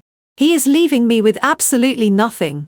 Sophia, you have to help me freeze his assets right now. I will do whatever you want. I will testify against him and Lucas in federal court. I will give you all of their computer passwords. Just please do not let him leave me completely bankrupt." I looked calmly at the desperate woman weeping in my beautiful new living room. For 5 long years, I had been the designated fixer for this deeply toxic family. Whenever Lucas heavily overspent on his credit cards, I was the one who balanced the budget. Whenever Hazel needed to quickly cover up a social foe, I smoothed it over. Whenever Riley made a terrible financial mistake, like pawning a priceless family heirloom, I was expected to quietly clean it up. They had completely drained my energy and rewarded my fierce loyalty with absolute cruelty. I carefully folded the offshore banking documents and handed them back to her. I did not offer her a tissue or a glass of water. "I am not your forensic accountant, Riley," I said, my voice icy and completely detached. "And I am absolutely not your family." She stared at me in total shock, as if her brain could not comprehend that I was flatly refusing to save her. "But you have all the power now," she pleaded, grabbing my arm. "You can stop him. You are the only one who can fix this massive mess." I gently firmly removed her hand from my arm. "You stood in my kitchen just a few days ago, and proudly told me that Jamal was 10 times smarter than I would ever be." I reminded her coldly. "You happily gloated that he was going to destroy me financially and leave me with nothing. It turns out Jamal is indeed destroying someone financially and leaving them with nothing. He just chose a much easier target." I walked over to the front door and pulled it wide open. If you want to stop your husband from abandoning you, I highly suggest you hire your own lawyer, I stated, pointing directly toward the hallway. But I am officially done fixing the mistakes of people who hate me.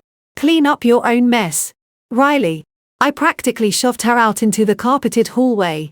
She stood there weeping loudly, begging me to let her back inside. I did not say another word. I simply looked her dead in the eyes and slammed the heavy door entirely shut, locking the deadbolt with a loud, satisfying click. By Monday morning, the absolute panic inside Lucas's failing tech startup had reached a boiling point. Jamal knew I had successfully completely blocked their Delaware shell company maneuver by rallying the angel investors against them over the weekend. He also knew that his wife had visited my new luxury condo, which meant his secret offshore exit strategy was no longer a secret. Jamal was completely cornered and desperately needed massive leverage to force my hand.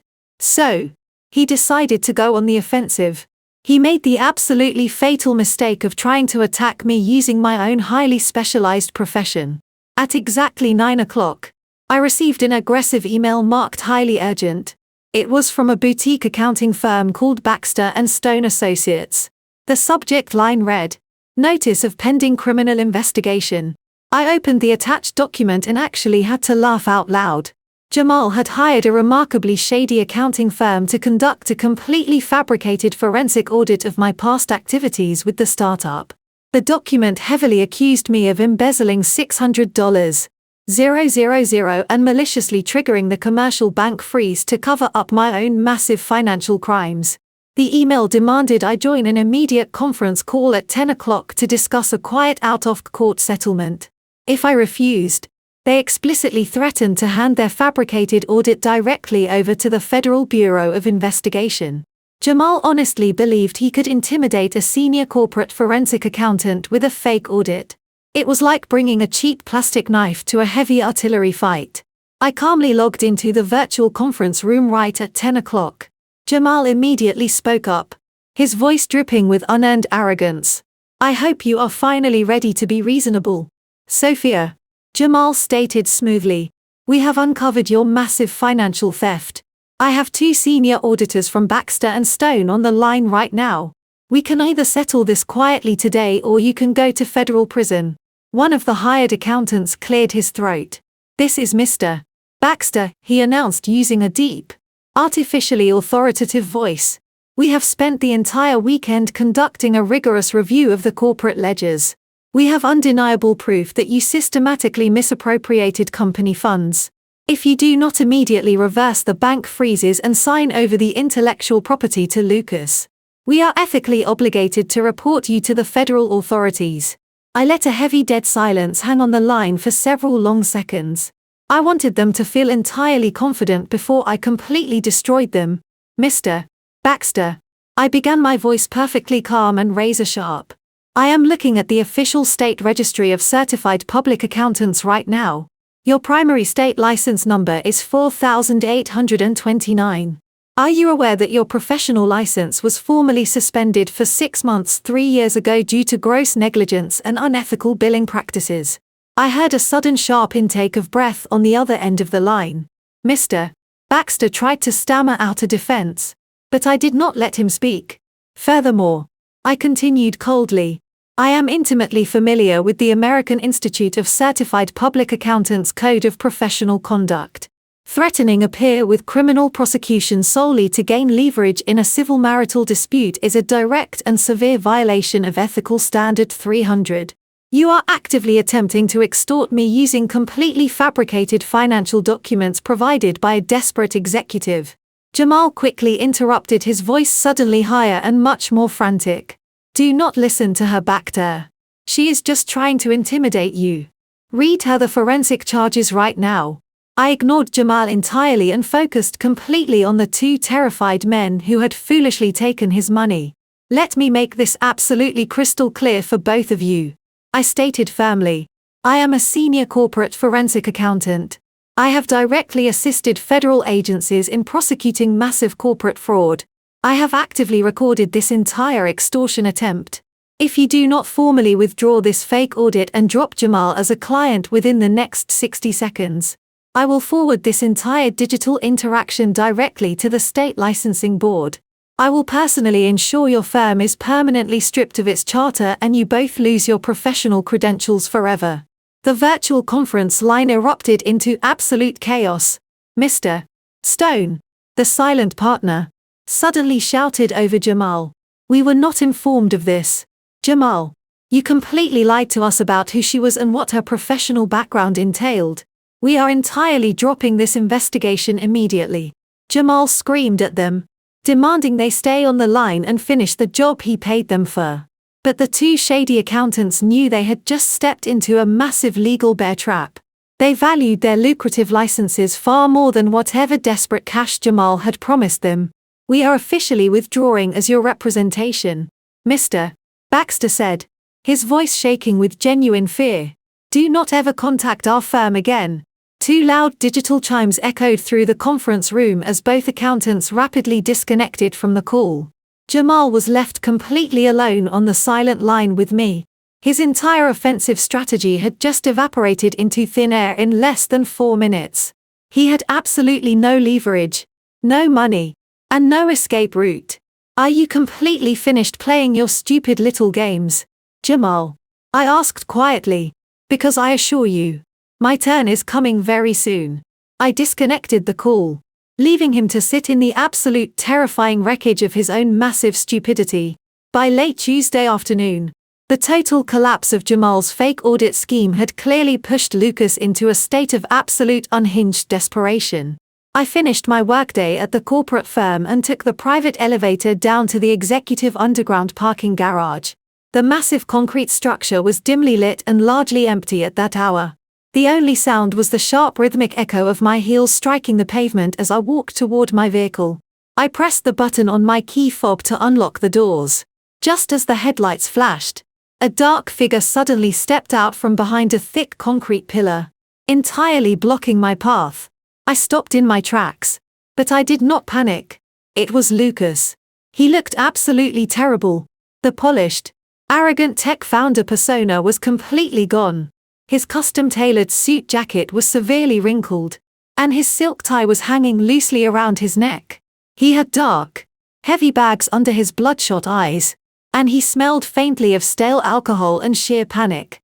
He moved aggressively, stepping directly into my personal space and slamming his hands down hard on the hood of my car, trapping me between his body and the vehicle. "You really thought you had me completely beaten, did you not, Sophia?" he sneered, his voice echoing loudly in the empty parking garage. "You thought you could just freeze my bank accounts, steal my house, and completely ruin my massive corporate acquisition without any severe consequences."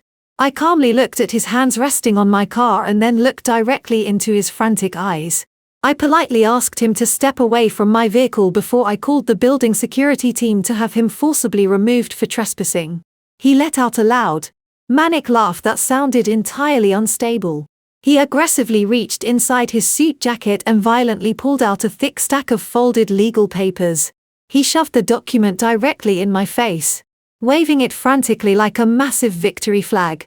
"Do you remember signing this exactly 5 years ago?" he demanded, his voice rising to a frantic shout. "It is our official prenuptial agreement. I spent the entire night reading every single page of this contract with my new lawyers. You completely forgot about the hostile interference clause, Sophia." I stood perfectly still, letting him continue his desperate rant. Lucas aggressively flipped to the middle of the heavy document and pointed a trembling finger at a dense paragraph of legal text. He loudly proclaimed that according to a highly obscure protective clause buried deep within the contract, any spouse who engaged in deliberate financial sabotage or hostile interference against the other's primary business ventures automatically forfeited their entire right to all shared marital assets. Lucas arrogantly declared that by freezing his corporate credit cards and contacting his commercial banking partners, I had explicitly violated the prenuptial agreement. "You get absolutely nothing," he shouted, his face turning a dark shade of red. "The law is completely on my side now. By trying to ruin my startup, you legally surrendered your right to half of the company, and you surrendered your claim to our marital assets. You outsmarted yourself, Sophia." He reached into his pocket and pulled out a separate single sheet of paper along with a silver pen. He slammed the paper down onto the hood of my car right on top of the prenuptial agreement. That is a legally binding quick claim deed for the $2.5 million mansion, Lucas stated, breathing heavily. You are going to sign that deed right now and legally transfer the property title entirely back into my name. You are going to officially release the commercial bank freeze and you are going to walk away from the Apex Corporation acquisition with absolutely nothing. I looked down at the silver pen rolling slightly on the hood of my car. I did not reach for it. I asked him what would happen if I simply refused his ridiculous demand. Lucas leaned in incredibly close, his expression twisting into a look of absolute malice. If you do not sign that paper right this second, I will take this prenuptial violation directly to the State Board of Accountancy. He threatened fiercely. I will leak a massive story to the financial press detailing how a senior forensic accountant maliciously abused her professional credentials to illegally sabotage her husband's business out of pure spite. I will completely destroy your pristine corporate reputation. You will never work in the financial sector ever again. I will make sure you are entirely bankrupt and professionally ruined. He stood there towering over me, breathing heavily with a look of absolute triumph plastered across his face. He truly believed he had finally found the ultimate legal loophole to completely crush me. He thought the heavy threat of professional ruin would force me to instantly submit to his demands. He was entirely convinced that he had just played a brilliant winning hand. I looked at the angry, desperate man standing in the dark garage, and I felt absolutely no fear. I just slowly reached into my own leather portfolio, preparing to completely dismantle his entire illusion. I reached my hand deep into the smooth leather of my professional portfolio. Lucas was breathing heavily right in front of me, entirely convinced that his threat of professional blackmail had completely paralyzed me. But instead of pulling out my cell phone or reaching for the silver pen he had demanded I use, I pulled out a thick stack of familiar legal paper. I looked at his aggressive, flushed face, and I let out a genuine loud laugh. The sound echoed brightly against the cold concrete walls of the empty parking garage, entirely shattering his aggressive momentum. Lucas blinked, his expression instantly morphing from triumphant arrogance to absolute confusion. What is so funny? He snapped, slamming his hand against the hood of my car again. I am not joking. Sophia, I will destroy your career. I stepped slightly forward, refusing to be intimidated by his physical presence. I dropped my stack of papers directly on top of the quitclaim deed he had placed on my car. It was an exact duplicate of the prenuptial agreement he was currently clutching in his sweaty hand. But my copy had a very specific page marked with a bright red sticky note and several lines of dense legal text highlighted in glowing yellow ink. Your problem, Lucas, is that you have the attention span of an arrogant child, I said, my voice perfectly steady and dripping with calm authority. You spent an entire night desperately reading through this contract with your expensive new lawyers. But you apparently stopped reading the moment you found a clause that you thought you could weaponize against me. You really should have kept reading all the way down to page 12. I reached out and flipped my document open directly to the highlighted page. I tapped my perfectly manicured fingernail against the bright yellow text. Read section 4. Paragraph B. I commanded. Lucas stared down at the paper. His eyes darted across the highlighted legal jargon, and I watched the remaining color rapidly drain from his face. It was the strict infidelity clause. But it was not just a standard moral clause. Because I was a forensic accountant when we got married, I had personally insisted on a highly specific financial stipulation. The clause explicitly stated that if either party committed an act of infidelity and utilized any shared marital funds or corporate assets guaranteed by marital funds to facilitate that affair, they automatically and permanently forfeited their entire equity claim to all shared marital assets. You brought your 24-year-old marketing assistant Lexi to the annual executive retreat in Miami exactly 3 months ago, I stated, laying out the cold hard facts. You used the corporate expense account, which is completely backed by my personal financial guarantee, to purchase her a first-class airline ticket and an adjoining luxury hotel suite. You actively used marital funds to finance your gross little affair. Lucas, He opened his mouth to deny it, but I cut him off instantly. Do not even bother trying to lie. I warned him coldly. I have the flight manifests, the hotel billing statements, and the internal corporate ledger clearly showing how you and Jamal attempted to disguise those specific expenses as vendor relations. By actively mixing our marital funds with your infidelity, you triggered Section 4. Paragraph B. You do not have the power to void my rights under the hostile interference clause because your explicit violation predates my bank freeze by 3 entire months. Lucas stood there completely frozen. The heavy realization was visibly crashing down on him. 5 years ago when we signed this document, he had been so entirely focused on protecting his own hypothetical tech millions from me that he did not even bother to thoroughly read the incredibly strict financial traps his own lawyers had drafted at my request. He had blindly signed a legally binding document that gave me the absolute power to strip him of everything if he ever betrayed me using our money. So go ahead and call the State Board of Accountancy, Lucas. I challenged him. Stepping even closer. Tell them exactly how your forensic accountant wife strictly enforced a legally binding financial contract that you willfully violated by embezzling funds to sleep with your young subordinate. See exactly how much sympathy you get from the financial press.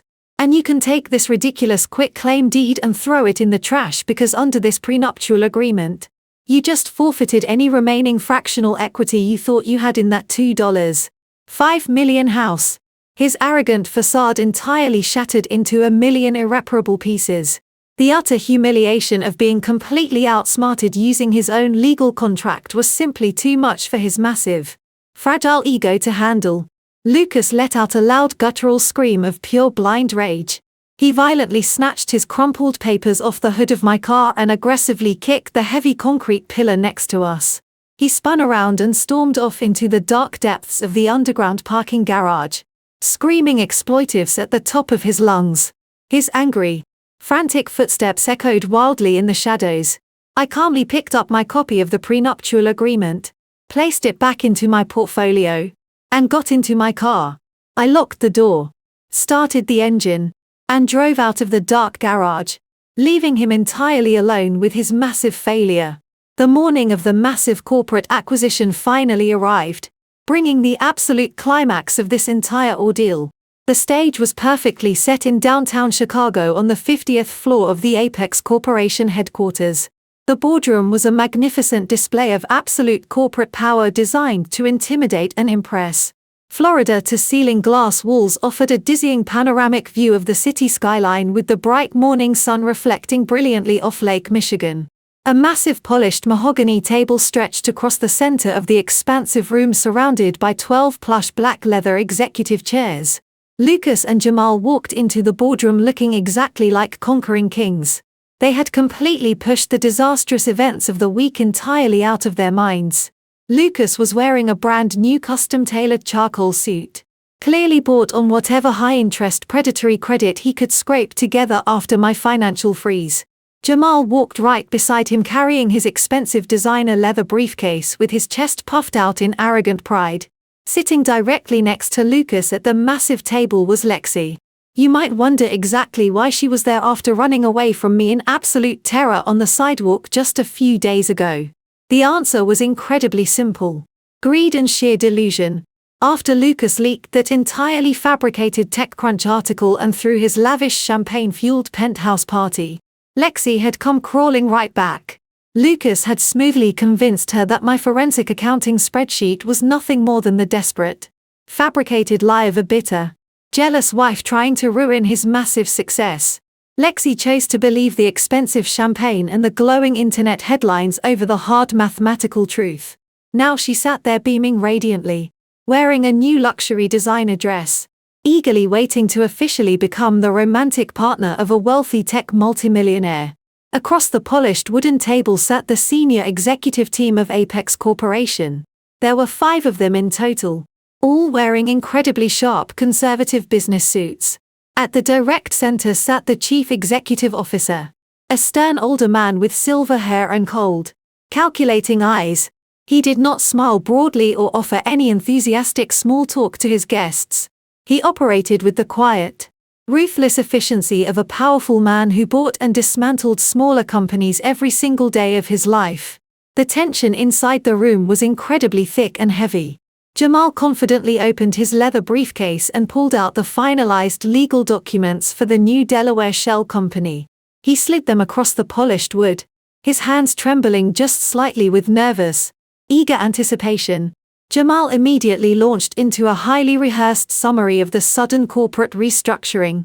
He aggressively explained that the newly formed Delaware entity now held all the exclusive rights to the proprietary routing software.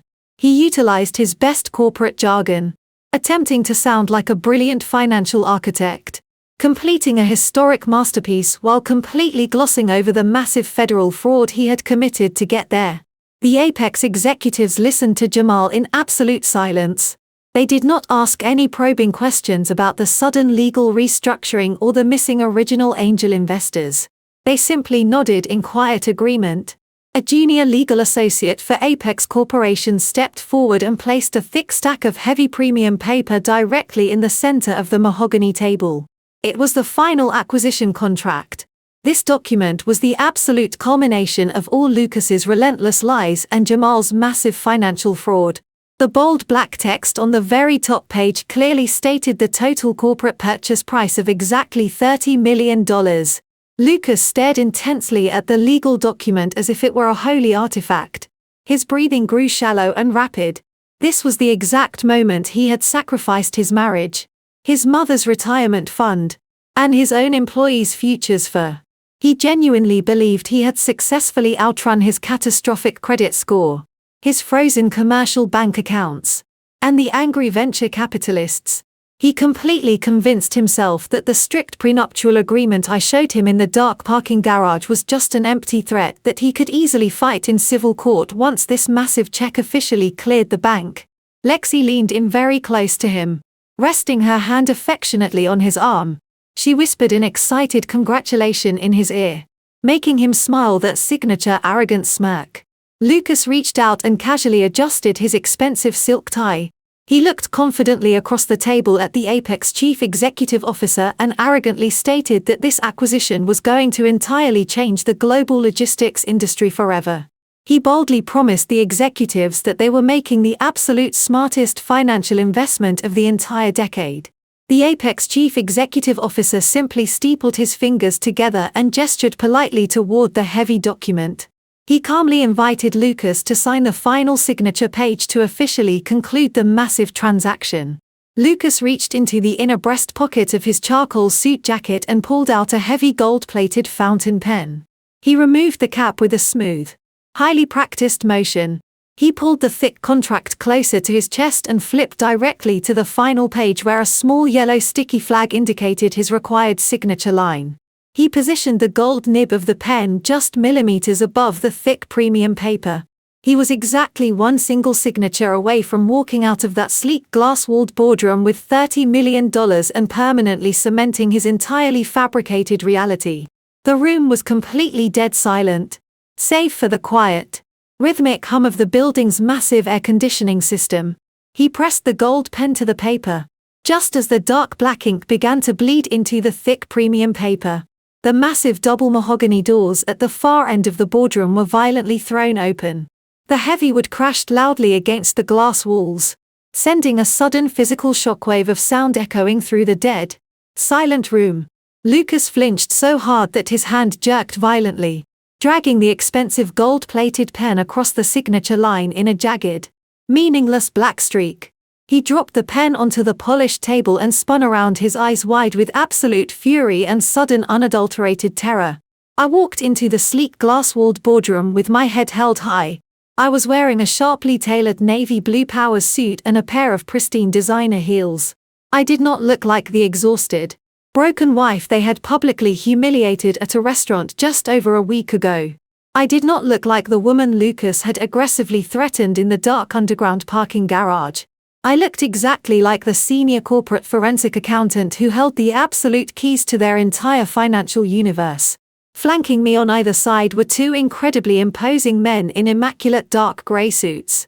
They were the senior managing partners from the most ruthless and widely feared corporate litigation firm in the entire city.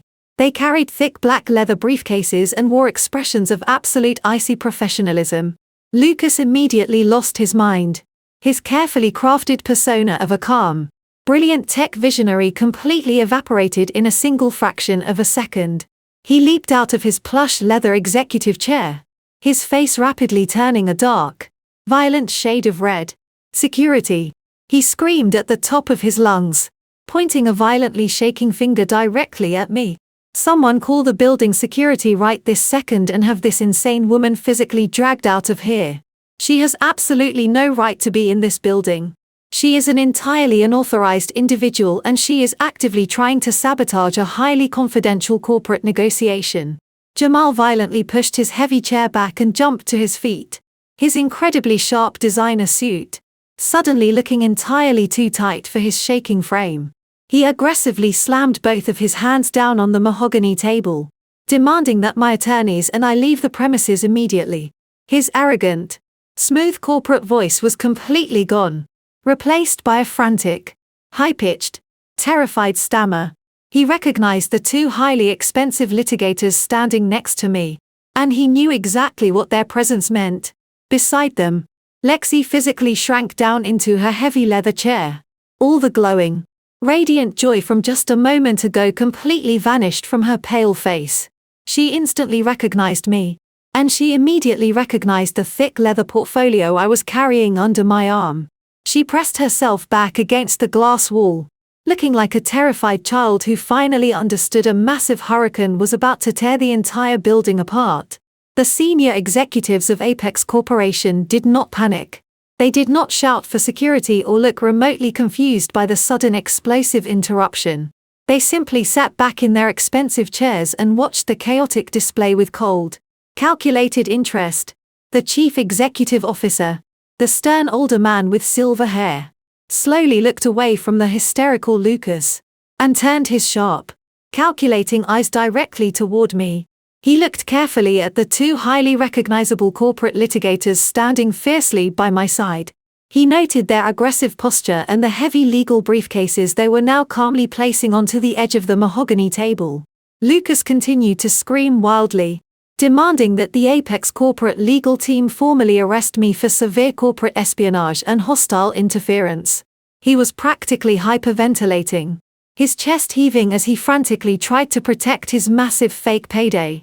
The chief executive officer calmly reached out and rested his hands completely flat on the mahogany table. He raised a single hand directly in Lucas's direction. The simple quiet gesture commanded such absolute overwhelming authority that Lucas's frantic shouting died in his throat instantly. The massive room fell back into a heavy, suffocating silence. The silver-haired executive looked at Lucas with an expression of profound professional disgust. He then slowly turned his attention back to me, leaning forward slightly in his leather chair. "Let her speak," the executive commanded, his deep voice echoing smoothly and firmly across the long wooden table. The absolute trap had finally snapped entirely shut. The lead attorney, standing to my right, stepped forward without saying a single word. He reached into his dark leather briefcase and pulled out a massive black binder tightly packed with legal documents. He dropped the heavy binder directly onto the center of the polished mahogany table right next to the fraudulent acquisition contract Lucas had been about to sign. The loud thud echoed in the silent room, sounding exactly like a judge's gavel, falling to deliver a final guilty verdict. I took a slow, deliberate step toward the table, keeping my eyes locked entirely on my husband. The arrogant smirk had completely vanished from his face, leaving behind a pale mask of sheer terror. "You cannot sell the intellectual property, Lucas," I stated, my voice perfectly calm and carrying clearly across the expansive glass-walled room, "because you do not actually own it." Lucas let out a frantic, nervous laugh and looked desperately toward the Apex Corporation executives. "She is completely insane," he stammered, gesturing wildly toward me. "She is just a bitter, disgruntled wife going through a messy divorce. She is trying to sabotage my massive success out of pure jealousy. We own the software completely. Jamal just transferred the exclusive rights into the new Delaware entity yesterday afternoon." Jamal immediately jumped in, desperately trying to back up Lucas's massive lie. That is absolutely correct. Jamal insisted, his voice an octave higher than usual. The board of directors formally approved the intellectual property transfer. The Delaware shell company holds the sole copyright to the routing software. Her claims are entirely baseless, and we have the legal paperwork to prove it. I did not even look at Jamal. I simply reached out and flipped the heavy black binder open to the very first tab. I slid a certified federal document across the table directly toward the Apex Chief Executive Officer. 3 years ago, your initial logistics startup was on the absolute brink of total financial collapse. Lucas, I explained methodically, laying out the cold, hard facts of his failure in front of the most powerful men in the industry. You had completely drained your initial seed funding. Your creditors were actively preparing to force you into a highly public and humiliating bankruptcy. You sat on the floor of our kitchen, crying like a child, begging me to use my personal wealth to save your fragile ego from total public destruction. I paused for a fraction of a second, letting the humiliating image of the self-proclaimed tech visionary crying on a kitchen floor sink into the minds of everyone in the room. I did pay off your massive debts, Lucas, I continued, my tone dropping to a razor-sharp edge. I cleared your corporate ledgers and I secured your immediate financial future. But I am a forensic accountant and a private wealth manager. I absolutely never write a blank check without securing the underlying collateral. When I paid off your creditors, I legally restructured the entire foundation of your tech company. I required you to formally sign over the exclusive federal copyright of the core proprietary routing software code directly into my private trust. Lucas stared at me, his jaw slightly open, unable to form a coherent word. He was frantically trying to search his memory for the complex legal paperwork he had blindly signed 3 years ago in his desperate rush to avoid bankruptcy. You never actually own the software code, Lucas, I told him, delivering the absolute brutal truth. My private trust owns the intellectual property. Your logistics startup was only granted a revocable commercial license to use the software for daily operations. You were essentially just renting the code from me. You were nothing more than a tenant in your own fake empire.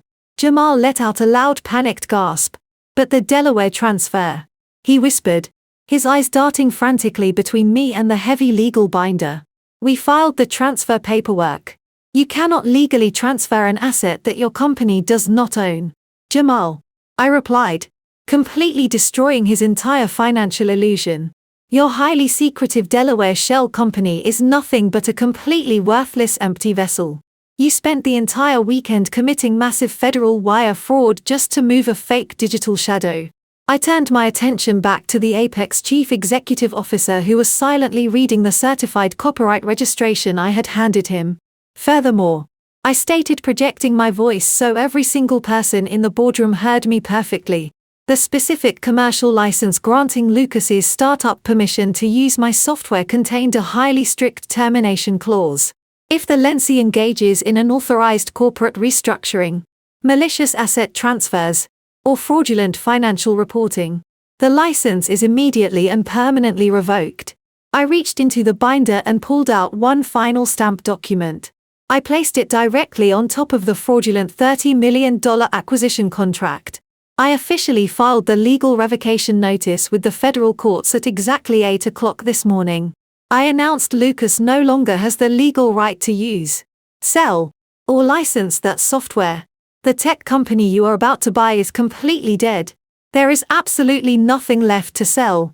Lucas frantically swiveled his head to look at Jamal. He desperately needed his chief financial officer to pull a brilliant legal maneuver out of thin air to save their massive payday. But Jamal was completely paralyzed in his chair. Heavy beads of sweat were rolling rapidly down Jamal's forehead, soaking deeply into the stiff collar of his expensive designer shirt. Jamal possessed enough financial knowledge to know with absolute certainty that the federal revocation document I had just dropped on the table was flawlessly executed. He knew his hastily constructed Delaware shell company was officially dead on arrival and his severe federal crimes were now completely exposed. Lucas realized his brother-in-law could not save him. So he turned back to the Apex executives in a state of absolute blind panic. Lucas aggressively leaned over the polished mahogany table, physically trying to block the chief executive officer's view of the heavy black binder. "Please. You have to completely ignore her," Lucas begged, his voice cracking in a pathetic display of utter desperation.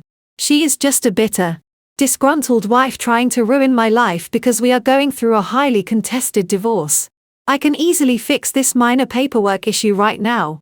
Give me 24 hours and my new corporate lawyers will have this entire misunderstanding completely sorted out. I will even cut the acquisition price by $5 million right here and now just to finalize the deal today. Please just pick up the pen and sign the contract." The silver-haired chief executive officer did not reach for the gold-plated pen. He did not even glance at the fraudulent contract Lucas was desperately pushing toward him. The executive simply reached out and calmly closed the thick leather folder containing Lucas's entirely fake documents. He methodically buttoned his sharp suit jacket, stood up from his plush leather executive chair, and slowly walked around the massive wooden table. Lucas let out a sudden, breathless sigh of relief, genuinely believing the powerful older man was stepping forward to physically throw me out of the boardroom for interrupting the meeting. But the executive did not even look at Lucas. He walked straight past my soon-to-be ex-husband, treating him as if he were entirely invisible. The powerful man stopped directly in front of me. His cold, calculating expression instantly transformed into a warm, highly respectful smile. He extended his right hand toward me. I reached out and firmly shook it. "Everything is in perfect order, Sophia," the chief executive officer said, his deep voice carrying a tone of absolute professional admiration. "The legal department has thoroughly reviewed the final intellectual property transfer documents your team sent over last night." Lucas stumbled backward, his hip hitting the hard edge of the mahogany table. "What are you talking about?"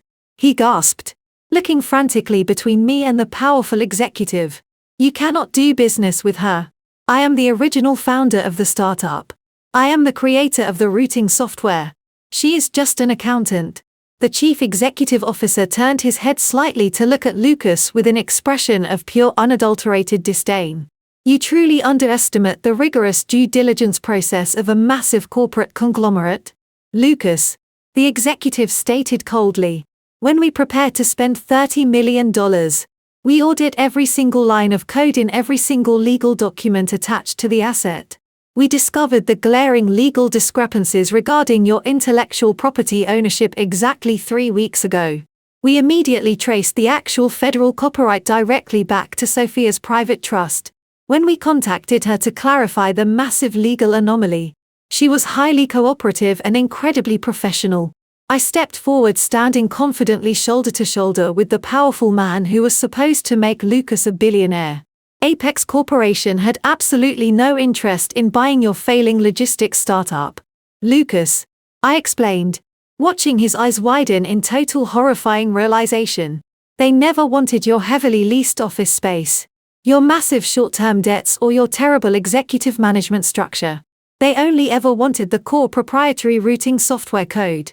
And since I was the sole legal owner of that specific digital asset, they have been quietly negotiating the sale directly with me for the past 3 weeks." The senior Apex attorney standing near the window calmly opened his own heavy briefcase and pulled out a single sheet of premium paper. He slid it smoothly across the glass table directly toward Lucas. It was not a pending contract. It was a certified financial bank wire confirmation. "The $30 million acquisition has already been officially finalized, Lucas," we said, delivering the ultimate financial death blow. "The entire sum was wired directly into my private trust account at precisely 9 o'clock this morning. Your incredibly secretive Delaware shell company is not getting a single dime. You are completely bankrupt." A loud, pathetic whimper came from the far corner of the room. Lexi had finally grasped the absolute brutal reality of the situation. The man she had tied her entire future to was not a brilliant tech visionary. He was a broke, heavily indebted fraud who had just lost $30 million in front of her very eyes. She slowly stood up from her chair, her bright designer dress suddenly looking entirely out of place. She quietly backed away toward the heavy boardroom doors, eager to completely distance herself from the massive wreckage. Jamal simply buried his sweating face in his trembling hands. Knowing his entire life was completely over, Lucas was left standing entirely alone, crushed by the absolute weight of his massive, undeniable failure. The heavy silence that followed the chief executive officer's announcement was absolute and suffocating. Lucas stood frozen with his hand still hovering over the mahogany table where the fraudulent contract lay. He looked like a man who had just stepped off a massive cliff and was desperately waiting to hit the ground. Jamal was hyperventilating, his chest heaving as he frantically tried to loosen his expensive silk tie. They both knew their massive financial house of cards had completely collapsed, but they still had absolutely no idea how deep the final wreckage was going to be. I did not even give them a moment to process their catastrophic loss. The grand finale of my careful planning was already perfectly in motion. The heavy mahogany boardroom doors, which had been pulled shut by my attorneys earlier, suddenly swung open for a second time. This time it was not a team of highly paid corporate litigators making a grand entrance. It was a group of 6 stern-looking men and women wearing dark windbreakers with bold yellow lettering across their backs. The Federal Bureau of Investigation had officially arrived alongside 2 senior investigators from the Securities and Exchange Commission. Lucas gasped and took a terrified step backward, knocking his heavy leather executive chair over. The chair crashed loudly against the glass wall, but nobody moved to pick it up. The lead federal agent, a tall, broad-shouldered man with a completely unreadable expression, walked directly into the center of the expansive room. He did not ask for permission to speak, and he did not care about the powerful apex executive sitting at the table. He simply pulled a thick stack of official arrest warrants from his interior jacket pocket. Lucas and Jamal, you are both under federal investigation, the lead agent announced, his voice echoing with absolute undeniable authority. Jamal instantly raised his hands in a frantic gesture of surrender. Wait. There has been a massive misunderstanding. Jamal pleaded, his voice cracking into a high-pitched whine. I am just the chief financial officer. I was only following the direct orders of the founder. Lucas made all the final executive decisions. The federal agent did not even blink at Jamal's pathetic attempt to throw his own brother-in-law under the bus. There is no misunderstanding, the agent replied coldly. We received a highly detailed encrypted data packet from a licensed corporate forensic accountant exactly 48 hours ago. The evidence is entirely comprehensive and completely undeniable. I stepped forward, standing directly beside the federal agent. I looked Lucas dead in the eyes, making sure he knew exactly who had orchestrated his absolute destruction. I gave them everything. Lucas, I stated, my voice perfectly calm and steady. I gave the federal agents the crystal clear audio recording of Jamal sitting in a dim steakhouse, arrogantly confessing to illegal corporate restructuring and massive asset hiding. I handed over the undeniable proof that your chief financial officer blatantly forged my signature and my state CPA license number on your original Series A venture capital funding documents. And most importantly, I gave them the exact digital routing numbers, proving that you both actively embezzled hundreds of thousands of dollars from your own employees' retirement accounts to fund your lavish lifestyle and buy expensive jewelry for your mistress. Lucas opened his mouth to speak, but absolutely no sound came out. The sheer volume of the federal crimes I had just listed completely paralyzed him. He finally realized that while he was busy leaking fake stories to the tech press and drinking expensive champagne at a rented penthouse, I had been meticulously building an inescapable federal prison around him. The agents moved with swift, terrifying efficiency. 2 FBI agents stepped toward Jamal, grabbing his arms and forcing them behind his back. The sharp metallic click of the heavy steel handcuffs echoed loudly in the pristine boardroom. Jamal, the arrogant man, who had proudly bragged about his offshore accounts and his brilliant financial mind, began to openly weep as his rights were formally read to him. He was officially arrested for severe federal wire fraud and massive corporate forgery. Another pair of agents approached Lucas. He did not fight them. He did not scream or threaten to ruin my career anymore. He simply stared at me with wide, terrified eyes as the cold steel cuffs snapped tightly around his wrists. He was formally placed under arrest for grand corporate embezzlement and severe financial fraud. In the midst of the chaotic arrests, I briefly glanced toward the far corner of the expansive glass room. Lexi, the young marketing assistant who had arrogantly told me to step aside so she could marry a tech billionaire, had quietly gathered her designer purse. While the federal agents were busy reading Lucas his Miranda rights, Lexi slowly backed toward the secondary exit doors. She did not say goodbye.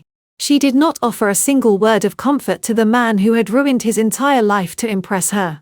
She simply slipped out the back door and vanished down the corporate hallway, completely abandoning Lucas the exact second his money disappeared. I stood quietly next to my attorneys and watched the federal agents forcefully march my handcuffed soon-to-be ex-husband and his weeping chief financial officer out of the boardroom. The massive $30 million acquisition was officially mine, and the two arrogant men who had maliciously tried to destroy me were entirely gone. The room was finally clean. Exactly 6 months have passed since that chaotic morning in the glass-walled boardroom of Apex Corporation. I am currently standing on the expansive private balcony of my brand new $5 million penthouse suite. The warm evening breeze gently blows past me as I look out over the glittering downtown Chicago skyline. I am holding a crystal glass of rare vintage red wine, taking a slow, highly peaceful sip. There are no frantic phone calls from angry commercial creditors. There are no condescending remarks from an arrogant husband who constantly belittled my career. There is only absolute quiet and the profound overwhelming satisfaction of a life entirely rebuilt on my own terms. The massive $30 million acquisition payout sits securely in my private trust, and my independent forensic accounting firm has grown exponentially since the news of the massive corporate fraud became completely public. The federal justice system moved with surprising terrifying speed when presented with an absolute mountain of undeniable financial evidence. Lucas did not get to be the brilliant tech billionaire he always arrogantly believed he was destined to become. Instead, he is currently wearing a standard-issue uniform serving a mandatory 5-year sentence in a high-security federal correctional facility. His highly publicized criminal trial completely destroyed any lingering illusions of his corporate genius. The tech press that once praised him as a massive visionary quickly turned against him, publishing lengthy, humiliating articles detailing his massive embezzlement and his pathetic attempt to steal his own employees' retirement funds. Lexi never visited him a single time. She completely vanished into absolute obscurity, the exact moment his bank accounts were permanently frozen. Lucas went from drinking expensive champagne in rented luxury penthouses to eating terrible cold cafeteria food surrounded by thick concrete walls. Jamal suffered an equally devastating and highly public fate. The man who constantly bragged about his elite financial mind and his secretive offshore accounts was completely stripped of his professional dignity. The state licensing board permanently disbarred him, completely revoking his credentials before his federal trial even officially began. He is currently under strict house arrest, anxiously awaiting his own severe federal sentencing for massive wire fraud and corporate forgery. Because he forged the signature of a licensed forensic accountant, he is facing several long years behind bars. Riley immediately filed for a highly contested divorce the exact moment the offshore Cayman Islands accounts were entirely seized by the federal authorities. She quickly realized her wealthy privileged lifestyle was completely over without Lucas's stolen money or Jamal's inflated executive salary to constantly support her expensive shopping habits. Riley was forced to move into a tiny cramped studio apartment on the rough side of town. She now works as a low-level front desk receptionist, constantly complaining to anyone who will listen about how completely unfair her life turned out. But perhaps the most poetic justice of all belongs entirely to Hazel, the arrogant, deeply entitled woman, who eagerly threw my expensive winter coats onto the front lawn and loudly called me a pathetic gold digger, is now painfully learning the true value of $1. Because Lucas had legally drained her entire life savings using the power of attorney, she blindly signed. Hazel was left with massive, crushing financial debts. She could no longer afford her luxurious country club memberships or her weekly expensive spa days. To avoid completely drowning in a humiliating public bankruptcy, Hazel was forced to swallow her massive pride and get a minimum wage job. She is currently working as a frontline cashier at a local retail grocery store right in the middle of our old affluent suburb. She spends her long days standing on her aching feet, scanning barcodes and bagging groceries for the exact same wealthy women she used to maliciously gossip with over expensive martinis. I take another slow sip of my rich vintage wine and listen to the faint, pleasant sounds of the city traffic below. My cell phone vibrates softly on the smooth glass outdoor patio table. I pick it up and casually glance at the glowing screen. It is an automated email notification from the Federal Prison Communication System. Lucas has used his highly limited weekly computer time to send me yet another desperate message. I open the email and briefly scan the pathetic contents. He is begging me to deposit a few hundred into his prison commissary account so he can buy better soap and some decent snacks. He is bitterly complaining about the terrible living conditions and pleading for my forgiveness, claiming he finally realizes what a massive mistake he made by underestimating me. I do not feel a single ounce of pity or residual guilt. I do not feel the need to reply or gloat about my massive undeniable success. I simply press the delete button and watch his pathetic plea completely vanish into the digital trash bin forever. I lock my phone screen and turn my attention back to the beautiful glowing city skyline that I now entirely own. Some men think they own the sky simply because a woman was quietly holding up the earth for them. Have you ever had to let a toxic person crash back down to reality? Let me know your story in the comments below. The story of Sophia teaches us a profoundly important lesson about the true nature of power and the absolute necessity of emotional control in the face of deep betrayal. In toxic relationships, we often mistakenly believe that whoever screams the loudest or causes the biggest scene holds the most authority. Narcissistic individuals thrive on creating chaotic public spectacles, hoping to extract a desperate emotional reaction from their victims to validate their own fragile egos.